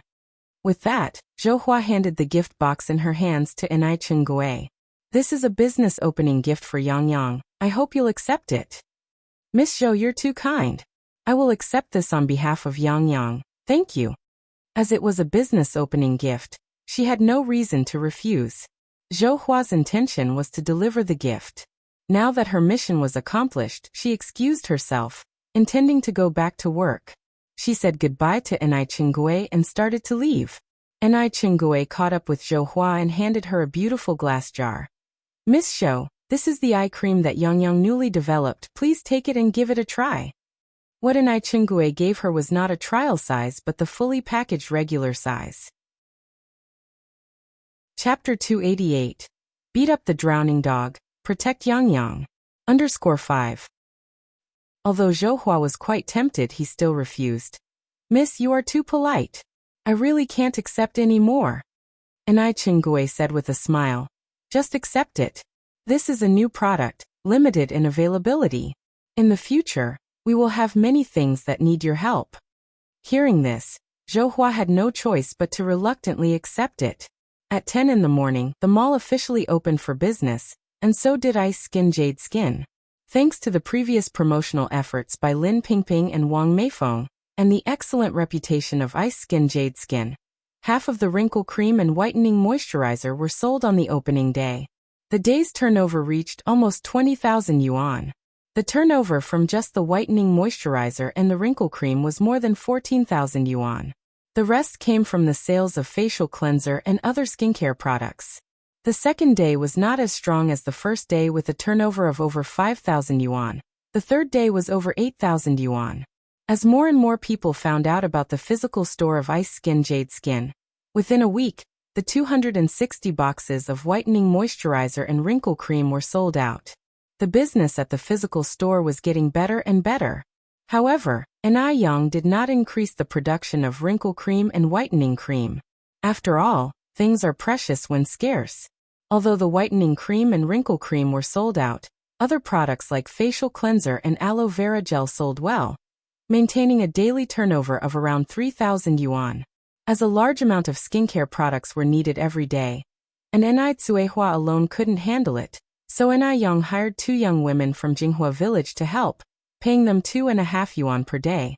In mid-February, Yang completed the house design drawings and started to hire people to build the house. Yang took the drawings to Wang Tiniu. Although Wang Tiniu didn't know many characters, he was an excellent bricklayer. He understood the design drawings at a glance and exclaimed, Yang, not only is your design beautiful, it's also very scientific. The house you're going to build will definitely be beautiful. Wang Tiniu had built many houses, but this was the first time he knew that a house could be built so beautifully. He didn't expect that Yang, an 18-year-old girl, had broader experience and knowledge than an adult like him. It's truly remarkable. Wang Tiniu silently admired, and also decided in his heart that he would build such a house when he had the money in the future. Thanks, Uncle Tiniu, said Yang. By the way, how much does it cost to build a house like this? How long should the construction period last? Wang Tiniu did a rough calculation and replied, Yang, prepare around 20,000 yuan. The structure of your house is a bit complex. It will probably take about 4 to 5 months to complete. Yang nodded. Okay, no problem. Then Uncle Tiniu, let's start work tomorrow. All right. Early the next morning, Wang Tiniu brought his workers. To invite good fortune, Yang set off a long string of firecrackers. After setting off the firecrackers, Yang gave each worker a pack of Dakiaman cigarettes.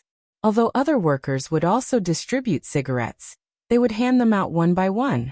It was unusual for someone like Yang to distribute them by the pack. Everyone exclaimed that Yang was indeed very generous.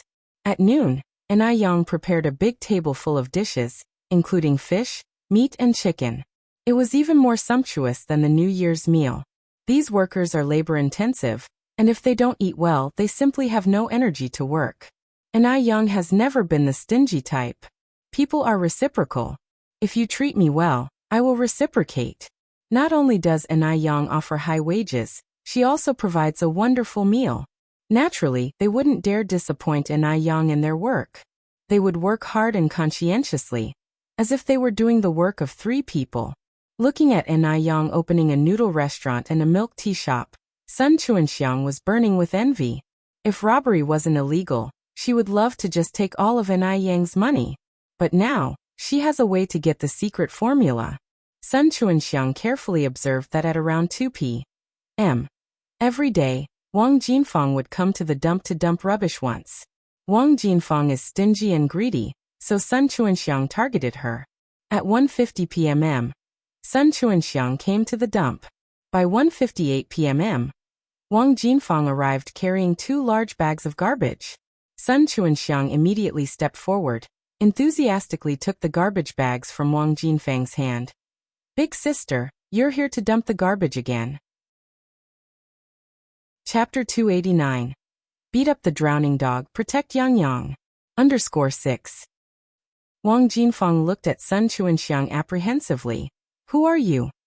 Sun Chuanxiang smiled and said, My last name is Sun. My family's shop is right on the snack street next door. Upon hearing that the person was also a businesswoman, Wang Jinfang's caution faded quite a bit. Sun Chuanxiang continued, I noticed that your shop has been busy until now. You must be very tired after a day of work, aren't you? Wang Jinfang laughed. It's okay, I'm not too tired. It's just a bit of handwork, much easier than farming. Besides, the salary that Yang gave was high. She didn't feel the slightest bit tired. How can it not be exhausting with such heavy work? Sun Chuanxiang sighed and continued. Money is hard to earn these days. If it wasn't for providing for the family, which of us women would be willing to expose themselves like this? These words really hit Wang Jinfeng's heart. She nodded, agreeing. Sister, what you said is absolutely right. Sun Chuanxiang looked around, lowered her voice and said, Little sister, I have a chance to make a fortune here. Are you interested? A chance to make a fortune? Wang Jinfeng's eyes brightened. Who doesn't like money? Seeing Wang Jinfeng's reaction, Sun Chuanxiang immediately believed she had a 50% chance. She took a stack of bills from her pocket and continued. Here is 1,000 yuan. If you can help me with something, this money is yours. 1,000 yuan was a huge amount to Wang Jinfeng. After all, she only earned 65 yuan a month now. Wang Jinfeng's eyes were about to be glued to that 1,000 yuan. Sister, what do you want me to help you with? As long as I can do it, I promise you. Sun Chuanxiang organized the money in her hand. Little sister, in fact, it's not difficult for you. Can you tell me the recipe for the sour fish? As long as you give me the recipe, this 1,000 yuan is yours. Wang Jinfeng got the hint, so this Sun Chuanxiang was after the recipe. Wang Jinfeng felt helpless. I'm just a worker, how would I know the recipe? Sun Chuanxiang continued. Little sister, I believe that if you want to know, you will find a way. Wang Jinfeng was helping Yang's noodle restaurant. If she wanted to know the recipe, she just needed to pay a little attention. It wouldn't be hard at all. After a pause, Sun Chuanxiang said, Little sister, if you think the money is too little, I can add another 500. 1,500 yuan was all of Sun Chunxiang's savings. She was reluctant to part with it. But thinking about it from another angle, if she knew Yang's recipe, not to mention 1,005, even 15,000, or 150,000 wouldn't be a problem. As the old saying goes, no pain, no gain. Wang Jinfeng was greedy to begin with, this was sure to work. Wang Jinfeng frowned slightly. Are you saying you want me to betray Yang? Sun Chuanxiang laughed. How can this be considered betrayal? This is having everyone make money together. I sell noodles on the street over there, you sell here, it won't affect Yang's business. Besides, my business can't compete with Yang's. Furthermore, if you don't say anything and I don't say anything, who would know that you gave me the recipe? Little sister, you must think about it carefully. A total of 1,500 yuan. Once this village is passed, there will be no such shop. Seeing Wang Jinfeng's indecisive look, Sun Chuanxiang changed her tone and continued. Little sister, you surely know how much Yang's noodle restaurant earns. Think about it. How much does she give you a month? This young girl Yang has absolutely no conscience. Could she earn that much money in a day without you? In my opinion, she should at the very least give you a monthly salary of 1,500 yuan. Since she is so heartless, you don't have to be generous to her. Sun Chuanxiang may lack many skills, but she's absolutely proficient at distorting facts and sowing discord. Seeing that Wang Jinfeng's complexion sinking more and more, the smile on Sun Chunxiang's face deepened. It was about time that contemptible girl Yang got her comeuppance. Wang Jinfeng pushed Sun Chuanxiang away and cursed. Go away, you nasty piece of shit. Shameless. With such poor skills as yours, you're trying to sow discord in front of me? Don't think that I don't know what you're up to. You're just jealous of Yang. You want to steal Yang's business. 1,500 yuan? Even if you give me 15,000 yuan, I wouldn't do such a filthy act as betraying someone. Chapter 290. Beat up the drowning dog, protect Yang. _7 Sun Chuanxiang didn't see it coming, and was pushed straight to the ground by Wang Jinfeng, her joints aching from the fall. And that wasn't all. Before leaving, Wang Jinfeng spat on Sun Chuanxiang and sneered. Pa! Cheap tramp. Although Wang Jinfeng loved money, enjoyed taking advantages, playing little tricks, and behaved shrewdly and aggressively, it could never be possible for her to betray Yang. Yang was their village's lucky star. She may betray anyone, but not Yang. Not only would she not betray An Yang, but she would also keep an eye on the business for her, guarding against anyone who might betray An Yang out of greed or temptation. If anyone dared to sell their conscience and do something treacherous to An Yang, she would tear them apart herself. Sun Chuanxiang hadn't anticipated such a reaction from Wang Jinfang. Not only did she fail to get the lamb she wanted, but she also wound up in deep trouble. Had she not offered enough money? It was a full 1,500 yuan. For perspective, that was 50 times the monthly wage of an average worker, and enough to pay for 4 years' wages. What exactly had An Yang done to make Wang Jinfang so loyal to her? Infuriated, Sun Chuanxiang was almost bursting. Undoing the buttons of her coat, she took it off soaked with spit, and walked away cursing obscenities. Initially, Wang Jinfang didn't take it seriously. Let her curse, it wasn't skin off her nose. But when An Yang's name was mentioned, she lost her cool. It was one thing to curse her, but to disrespect An Yang? She wouldn't stand for it. Wang Jinfang quickly turned around and charged at Sun Chuanxiang, grabbing her hair. Who the hell told you to insult An Yang? You cheap slut. Trash. Your whole family is trash. Wang Jinfang was known for her many fights with the women in the village. Avoiding any visible areas like her face or head and aiming for the private parts, she hurt Sun Chuanxiang, who was screaming out in pain without leaving any trace of injury. It was afternoon, everyone was either resting or working and the dumping ground was remote. No one came to Sun's aid despite her desperate screams. Stop, stop. I'll never do it again. In desperation, Sun Chuanxiang pled for mercy. Only then did Wang Jinfang stop, feeling satisfied. If I hear you bad-mouthing An Yang again, I'll tear your filthy mouth, she warned. I won't anymore. Sun Chuanxiang whimpered like a drenched dog. Wang Jinfang dusted her hands off and walked away. Upon returning to the noodle restaurant, Wang Jinfang stayed vigilant in case Sun Chuanxiang sought help. Today had been truly infuriating for Sun Chuanxiang. Not only did she fail to achieve her goal, but she was also beaten. She couldn't bear the embarrassment if this got out. In the mall. Although the shop by Skin Jade Face wasn't always busy, they rarely failed to make a sale when a customer came in. And each transaction was above 120 yuan. As skincare products often sold as sets. Enai Chengui was applying lipstick when a familiar voice filled the air. Chengui. Looking up, she saw her old colleague Jialan. Xiaolan, exclaimed Enai Chengui. Aren't you supposed to be at work today? Jialan chuckled. I swapped shifts with someone to come to see how you're doing here. How's your job? Not bad. Enai Chengui nodded. Actually, you could tell that Enai Chengui was far better off working here than at the tram company. Embellished with golden necklaces, earrings, rings, you couldn't even guess her actual age. She exuded luxury and class. And her skin condition was extraordinarily good. Looking around the store, Jialan regretted not accepting Enai Chengui's invitation before. However, prestigious as this place was, in the end it was a job at a private business. Saying she worked at the tram company still carried more prestige. With her mind racing, Jialan spoke up. Chengui, I'm here to talk about the transfer student issue. My husband said, there will be an entrance exam for the city high school in June. If the grades are up to par, you could be admitted as a transfer student and sit the National University entrance exam next year. Given her husband's position, it was possible for Enai Yang to get directly into his class without an exam.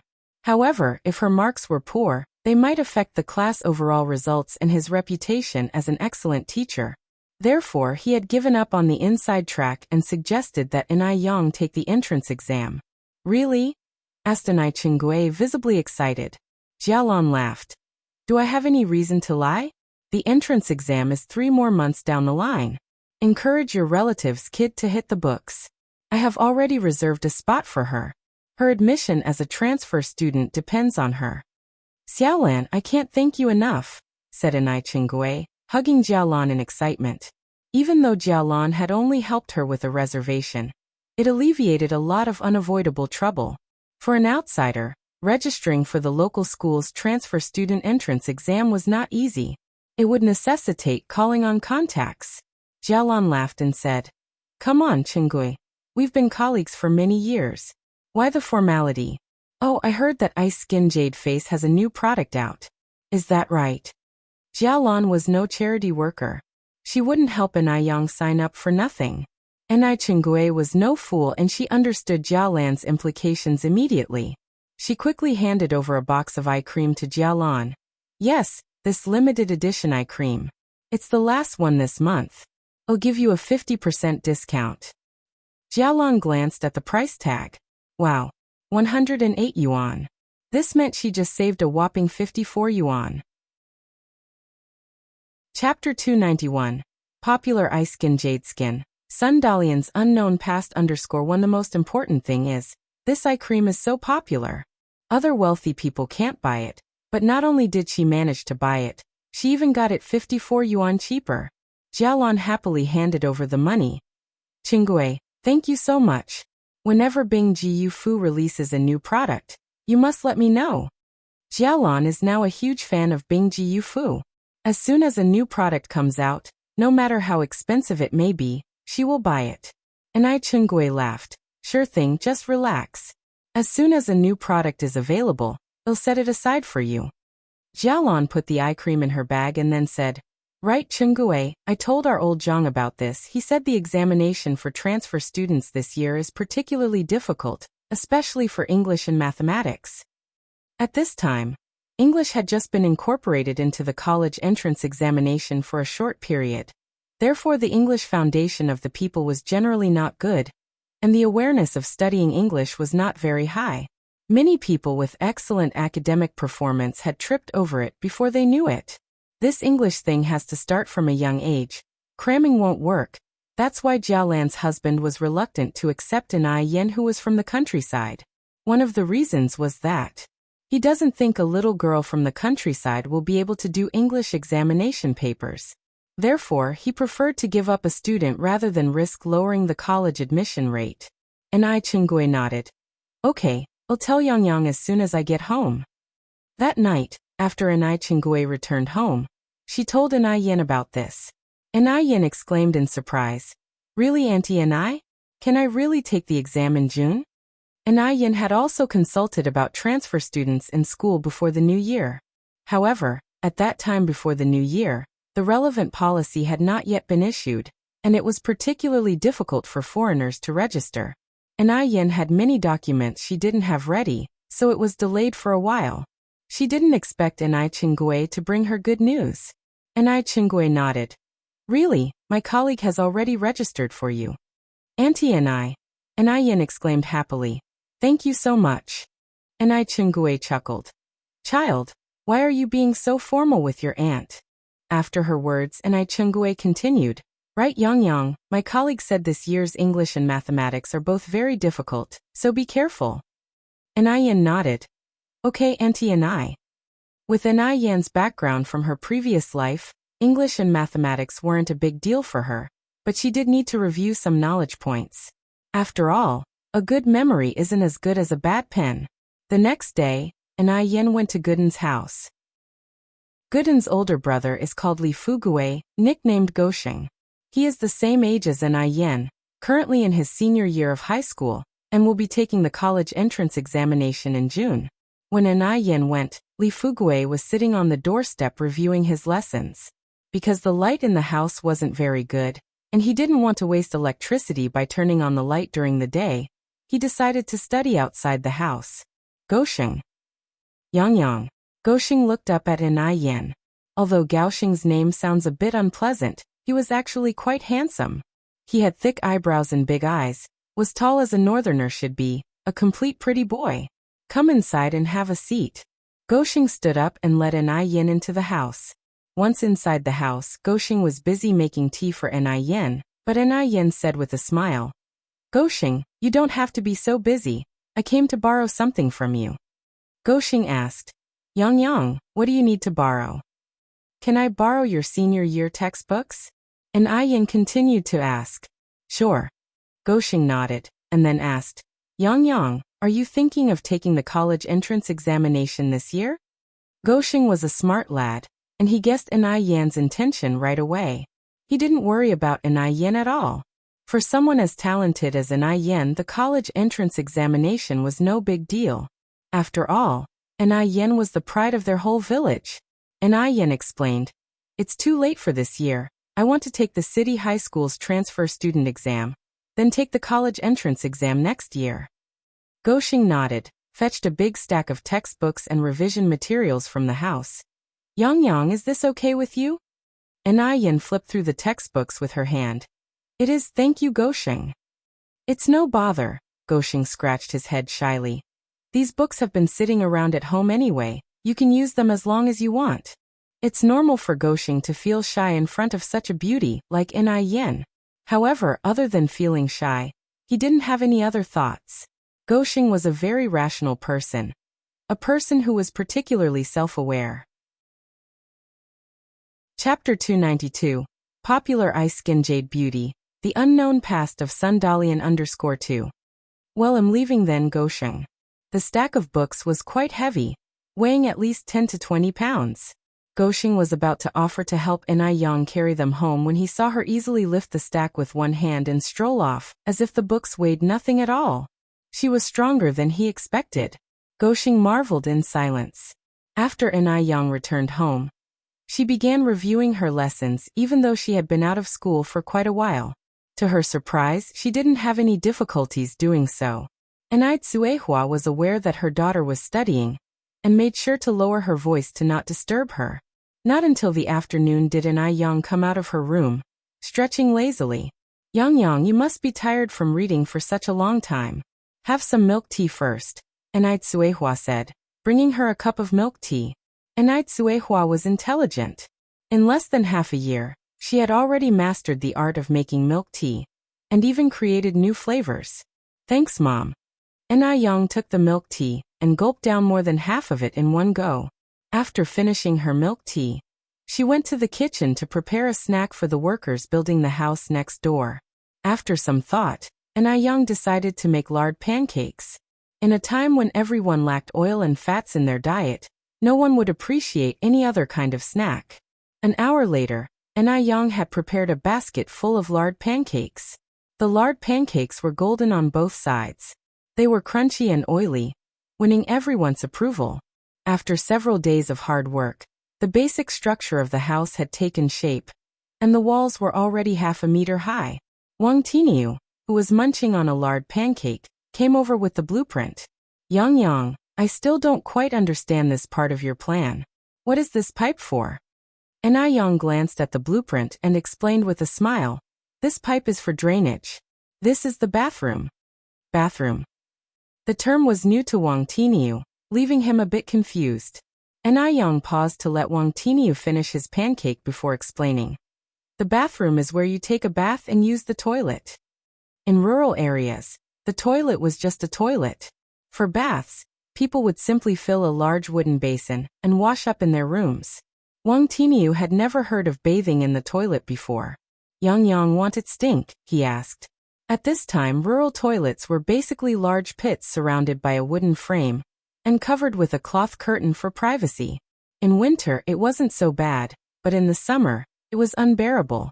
Not only did it smell terribly, but it was also full of flies and maggots. Every time An Yang had to use the facilities, it was a mental struggle for her. Wang Tiniu could not picture how one could possibly bathe there. An Yang explained further, "It won't stink. We will install a flushable toilet here. The waste will be flushed away immediately. There will also be a ventilation system, and the bathtub will go over here." After listening to An Yang's detailed explanation, Wang Tiniu nodded, seemingly understanding some of it. "Okay, got it. I just need to make sure the drains and pipes are positioned correctly, right?" An Yang nodded in response. Yes, that's right." At the Zheng family residence, Zheng Lingling had noticed that Madame Zheng was acting strangely these past few days. More specifically, since the day they returned from the state-run restaurant, she had been out of sorts. She would stare vacantly at one spot, occasionally shedding tears for no apparent reason, and her appetite had waned. All these signs pointed to one fact. The old woman was thinking about her biological daughter again. Each time she thought about this, Zheng Lingling would grit her teeth in frustration. Why She had taken care of the old hag for so many years, but the hag still couldn't forget the daughter who had been dead for years. Was she planning to adopt that little girl she saw at the state-run restaurant? Or had she heard news about her long-lost daughter? Zheng Lingling scrunched her brows and ordered the butler, Lu, to be called over. Zheng Lingling had been with the Zheng family for many years and knew that the person Madame Zheng trusted most was Butler Lu.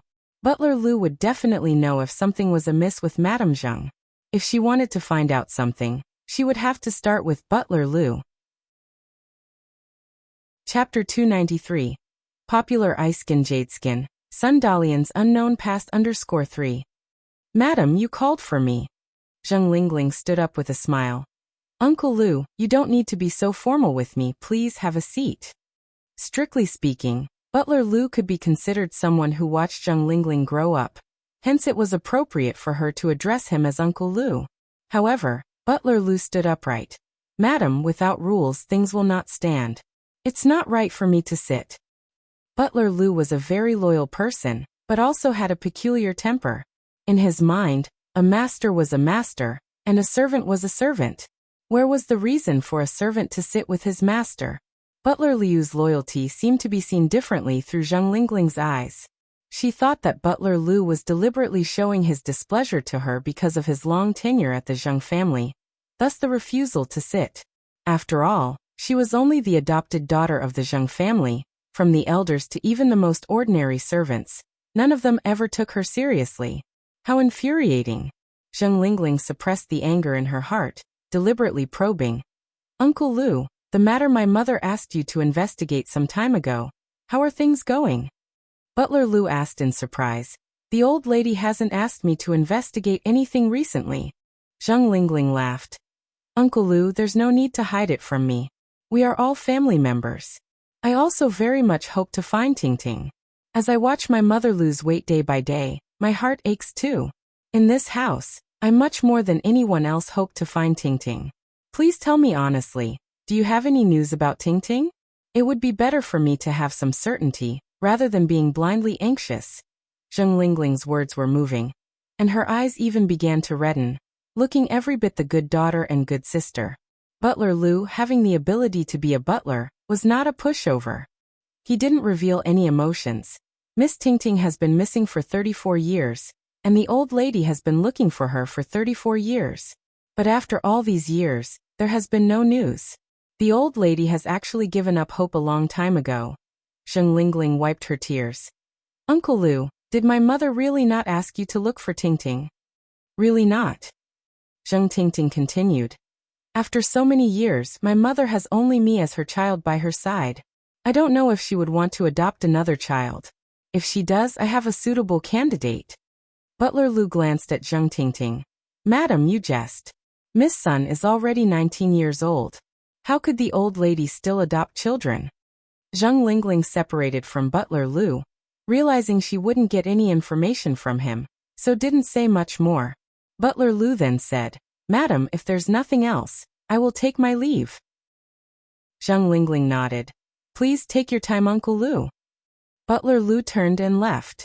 Zheng Lingling watched Butler Liu's retreating figure, a malicious gleam in her eyes. Mom, do you think we're overthinking? Zheng Xianjing came over from behind. Zheng Lingling curled her lips. That old man is just stubborn. Mom, Zheng Xianjing squinted her eyes. What do you mean by that? Zheng Lingling didn't directly respond to Zheng Xianjing's question. Instead she said, Go, call Xiaolu over. Xiaolu was Bolter Liu's son. Despite being wise his entire life, his son was not half as smart as he was. Zheng Xianjing glanced at her watch. Mom, I don't have time. You can tell Ms. Li to call him. As she finished, Zheng Xianjing picked up her bag from the sofa and quickly walked outside. Xianjing, where are you going? Zheng Lingling stood from the sofa, looking seriously at Zheng Xianjing. Zheng Xianjing turned her head. I am just going out for some fun, Mom, what is it? Zheng Lingling asked with a frown. Are you going to see that worthless sixth son of the Mo family again? Zheng Xianjing said quietly. Mom, what are you thinking about? How could I possibly go and see that waste? Last time I was blind enough to mistake fish eyes for pearls. Don't worry, Mom. There won't be such a situation again. Zheng Lingling asked doubtfully. Is that true? Of course it's true. Zheng Xianjing nodded, and then said, Mom, I now have a new goal, and I am determined to find you a son-in-law who's not a disgrace. Who? Zheng Lingling asked. Zheng Xianjing said, Mr. Mog. Mr. Mog? Zheng Lingling was startled. She walked over to Zheng Xianjing, and said with a mixture of surprise and happiness, Xianjing, if you could actually catch Mr. Mog's eye, that would really bring honor to me. Zheng Xianjing confidently said, Mom, don't worry, I assure you, I won't let you down. Chapter 294. Popular Ice Skin Jade Skin, Sun Dalian's Unknown Past _4. Zheng Lingling continued. So you've met Mr. Mog in person? Zheng Xianjing smiled. Even though I haven't officially met him yet, it's not much different from having done so. I'm privy to secrets that others don't know. Mr. Mog will sooner or later be at my mercy. Zheng Xianjing had never lacked self-confidence. After all, she was beautiful and from a good family. Who in all of Beijing could compare with her? Zheng Lingling looked at Zheng Xianjing, her face full of satisfied smiles. She was ambitious and aspired to greatness. This was her daughter, Lingling's daughter, compared to a good-for-nothing like Mo Qishan. How could he ever be worthy of her precious daughter? Mom, I won't keep you any longer, I'm going. Zheng Xianjing turned to leave. Wait. Zheng Lingling called to Xianjing once again. What is it, Mom? Zheng Xianjing looked back. Zheng Lingling touched her face. If you're going to the mall, remember to bring back a box of anti-wrinkle cream and a moisturizing whitening cream for me. Oh, and my facial cleanser and aloe vera gel are also running out. Get me a bottle of each. No woman lacks a love for beauty, and Zheng Lingling was no exception. For the past half a year, she had been using the Ice Beauty skincare products, and her skin was in very good condition. Not only Zheng Lingling, pretty much the entire circle of elites was using Ice Beauty. Zheng Xianjing said helplessly. Mom, are you kidding me? The whitening moisturizing cream and anti-wrinkle cream are all limited edition products. It's the end of the month. How could there possibly be any left? Zheng Lingling sighed. Then just get the facial cleanser and aloe vera gel. The whitening moisturizing and anti-wrinkle creams can wait until the beginning of next month. I'll have Mrs. Li pre-order them. All right, I got it. Zheng Xianjing nodded and left. After Zheng Xianjing left, Zheng Lingling had someone to bring Xiaolu. Compared to his father, the butler Mr. Liu, Xiaolu was far from competent. He was like a mouse in front of a cat when he saw Zheng Lingling. Zheng Lingling grilled him for a long time, but Xiaolu only managed 2 sentences. No, I don't know. Zheng Lingling was so angry but didn't show it. She waved her hand to dismiss Xiaolu. No way. It seemed she had to hurry up and get that old man to make a will. Otherwise, she wouldn't have a day of peace.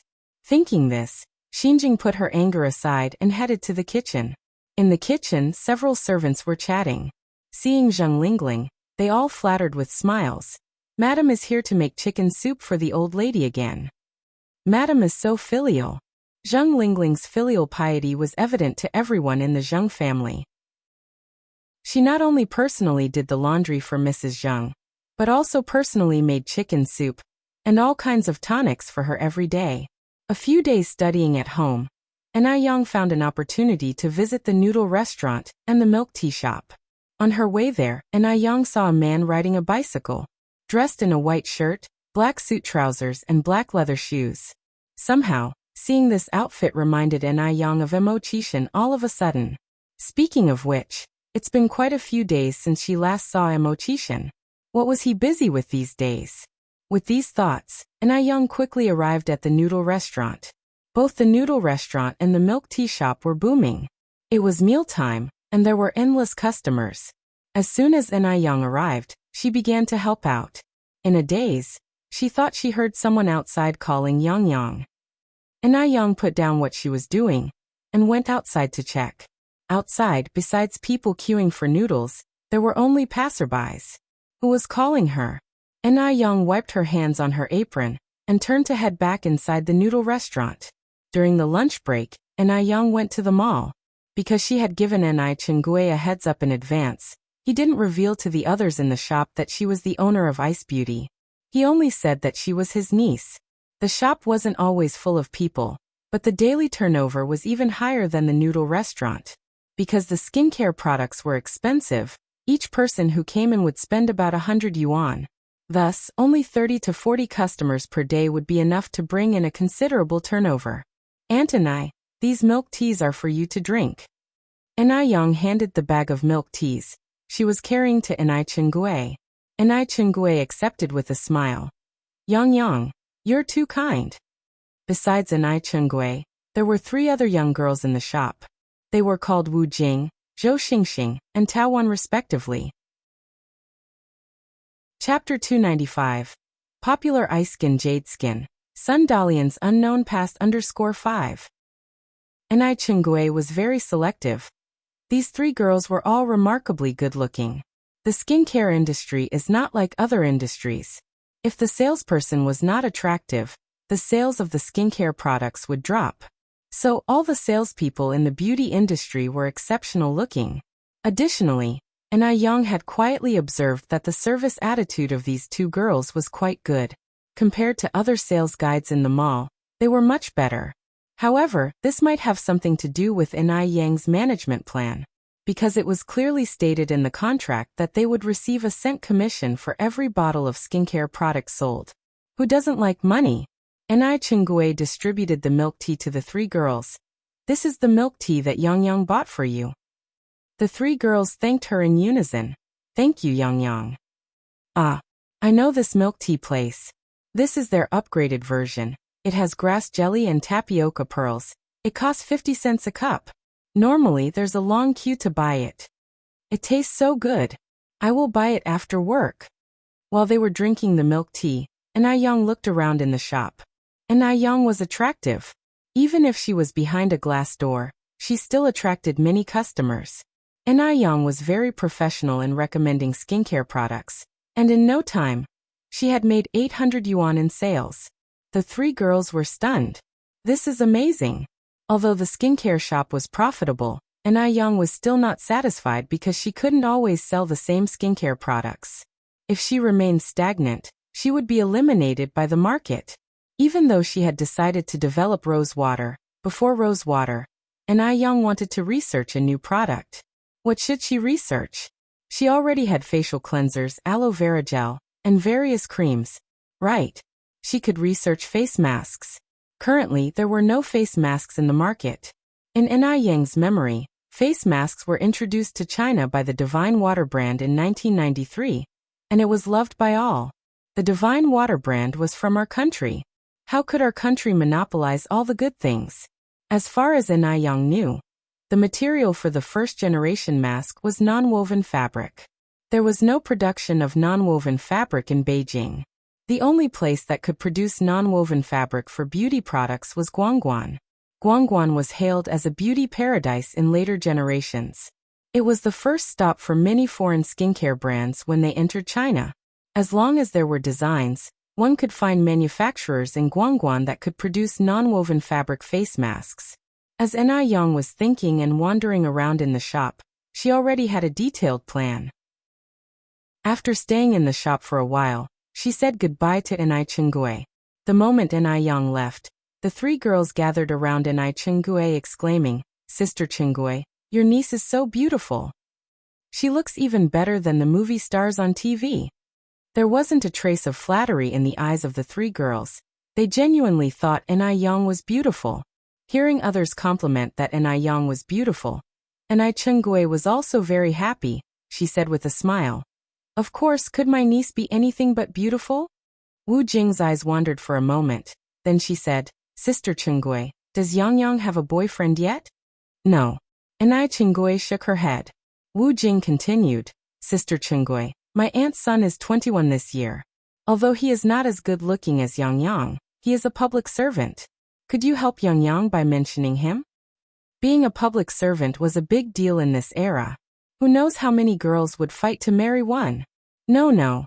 Anai Chingui shook her head repeatedly. Yang is going to college. When would she have time for a relationship?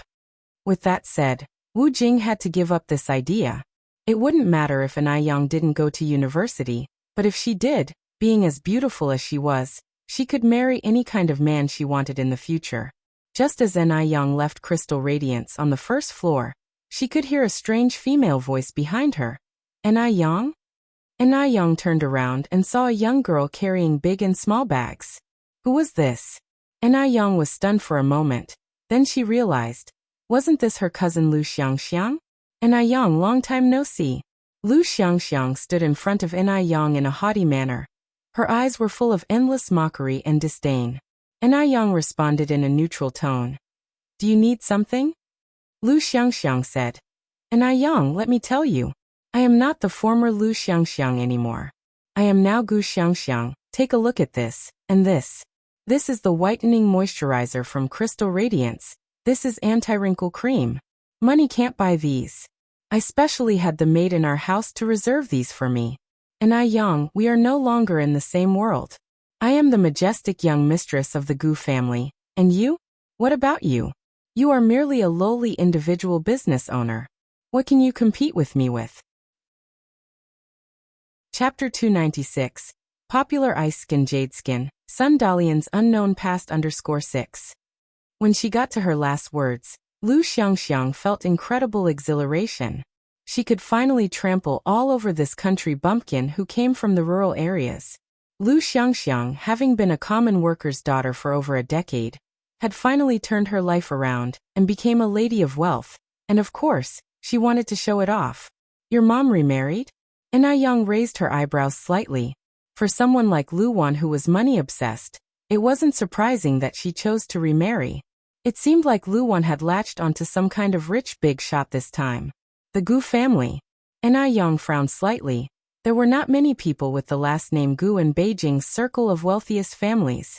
Moreover, Lu Wan was not young and had a daughter. It was unlikely that she would have many suitors.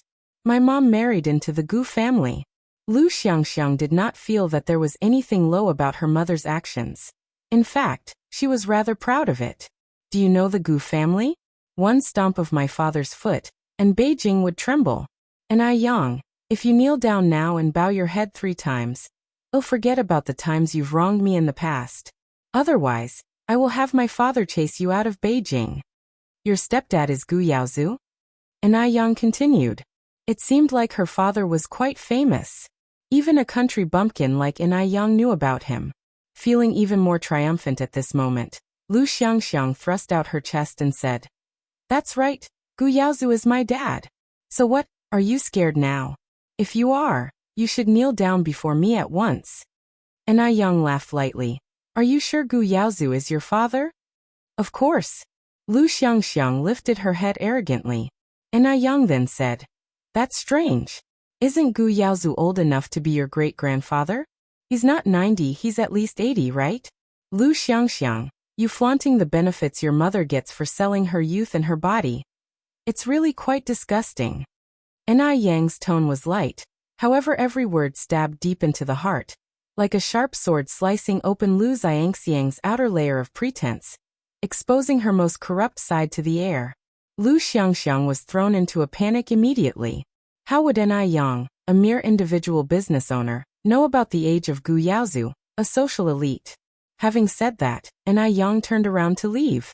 Lu Xiangxiang screamed in frustration. Ni Yang, stop right there. Aren't you afraid that my father will come after you? So what if Gu Yaozu is old? A skinny camel is still bigger than a horse. Besides, Gu Yaozu is already 80 years old this year. He won't live for many more years. And he doesn't have any biological children. She was his only daughter.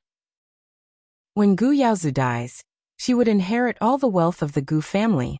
By then, she would still be superior to others, while Ni Yang would merely be a noodle seller. Ni Yang smiled faintly, turned to look at Lu Xiangxiang, sparks in her eyes, and provocatively said, I'll be waiting. Now, it was a society ruled by law, and she wasn't taken aback by someone like Gu Yaozu. Moreover, whether Gu Yaozu would stand up for his stepdaughter Lu Xiangxiang was still an uncertainty.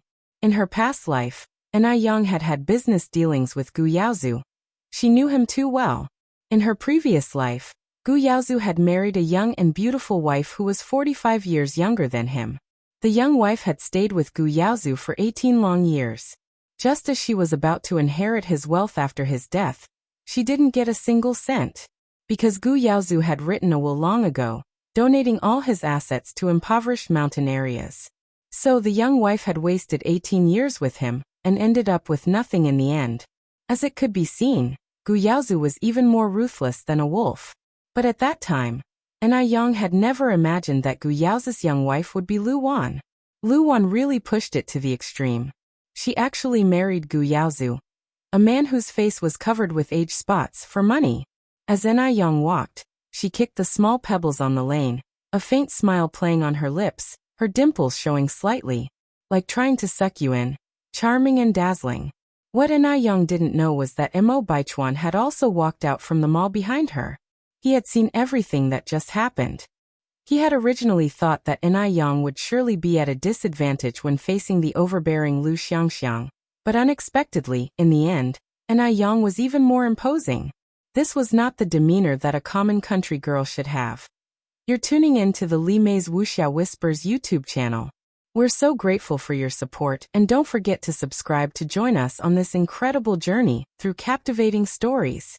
Your generosity through donations truly makes a world of difference, as it's the primary source of revenue that allows me to expand and enhance this channel for you.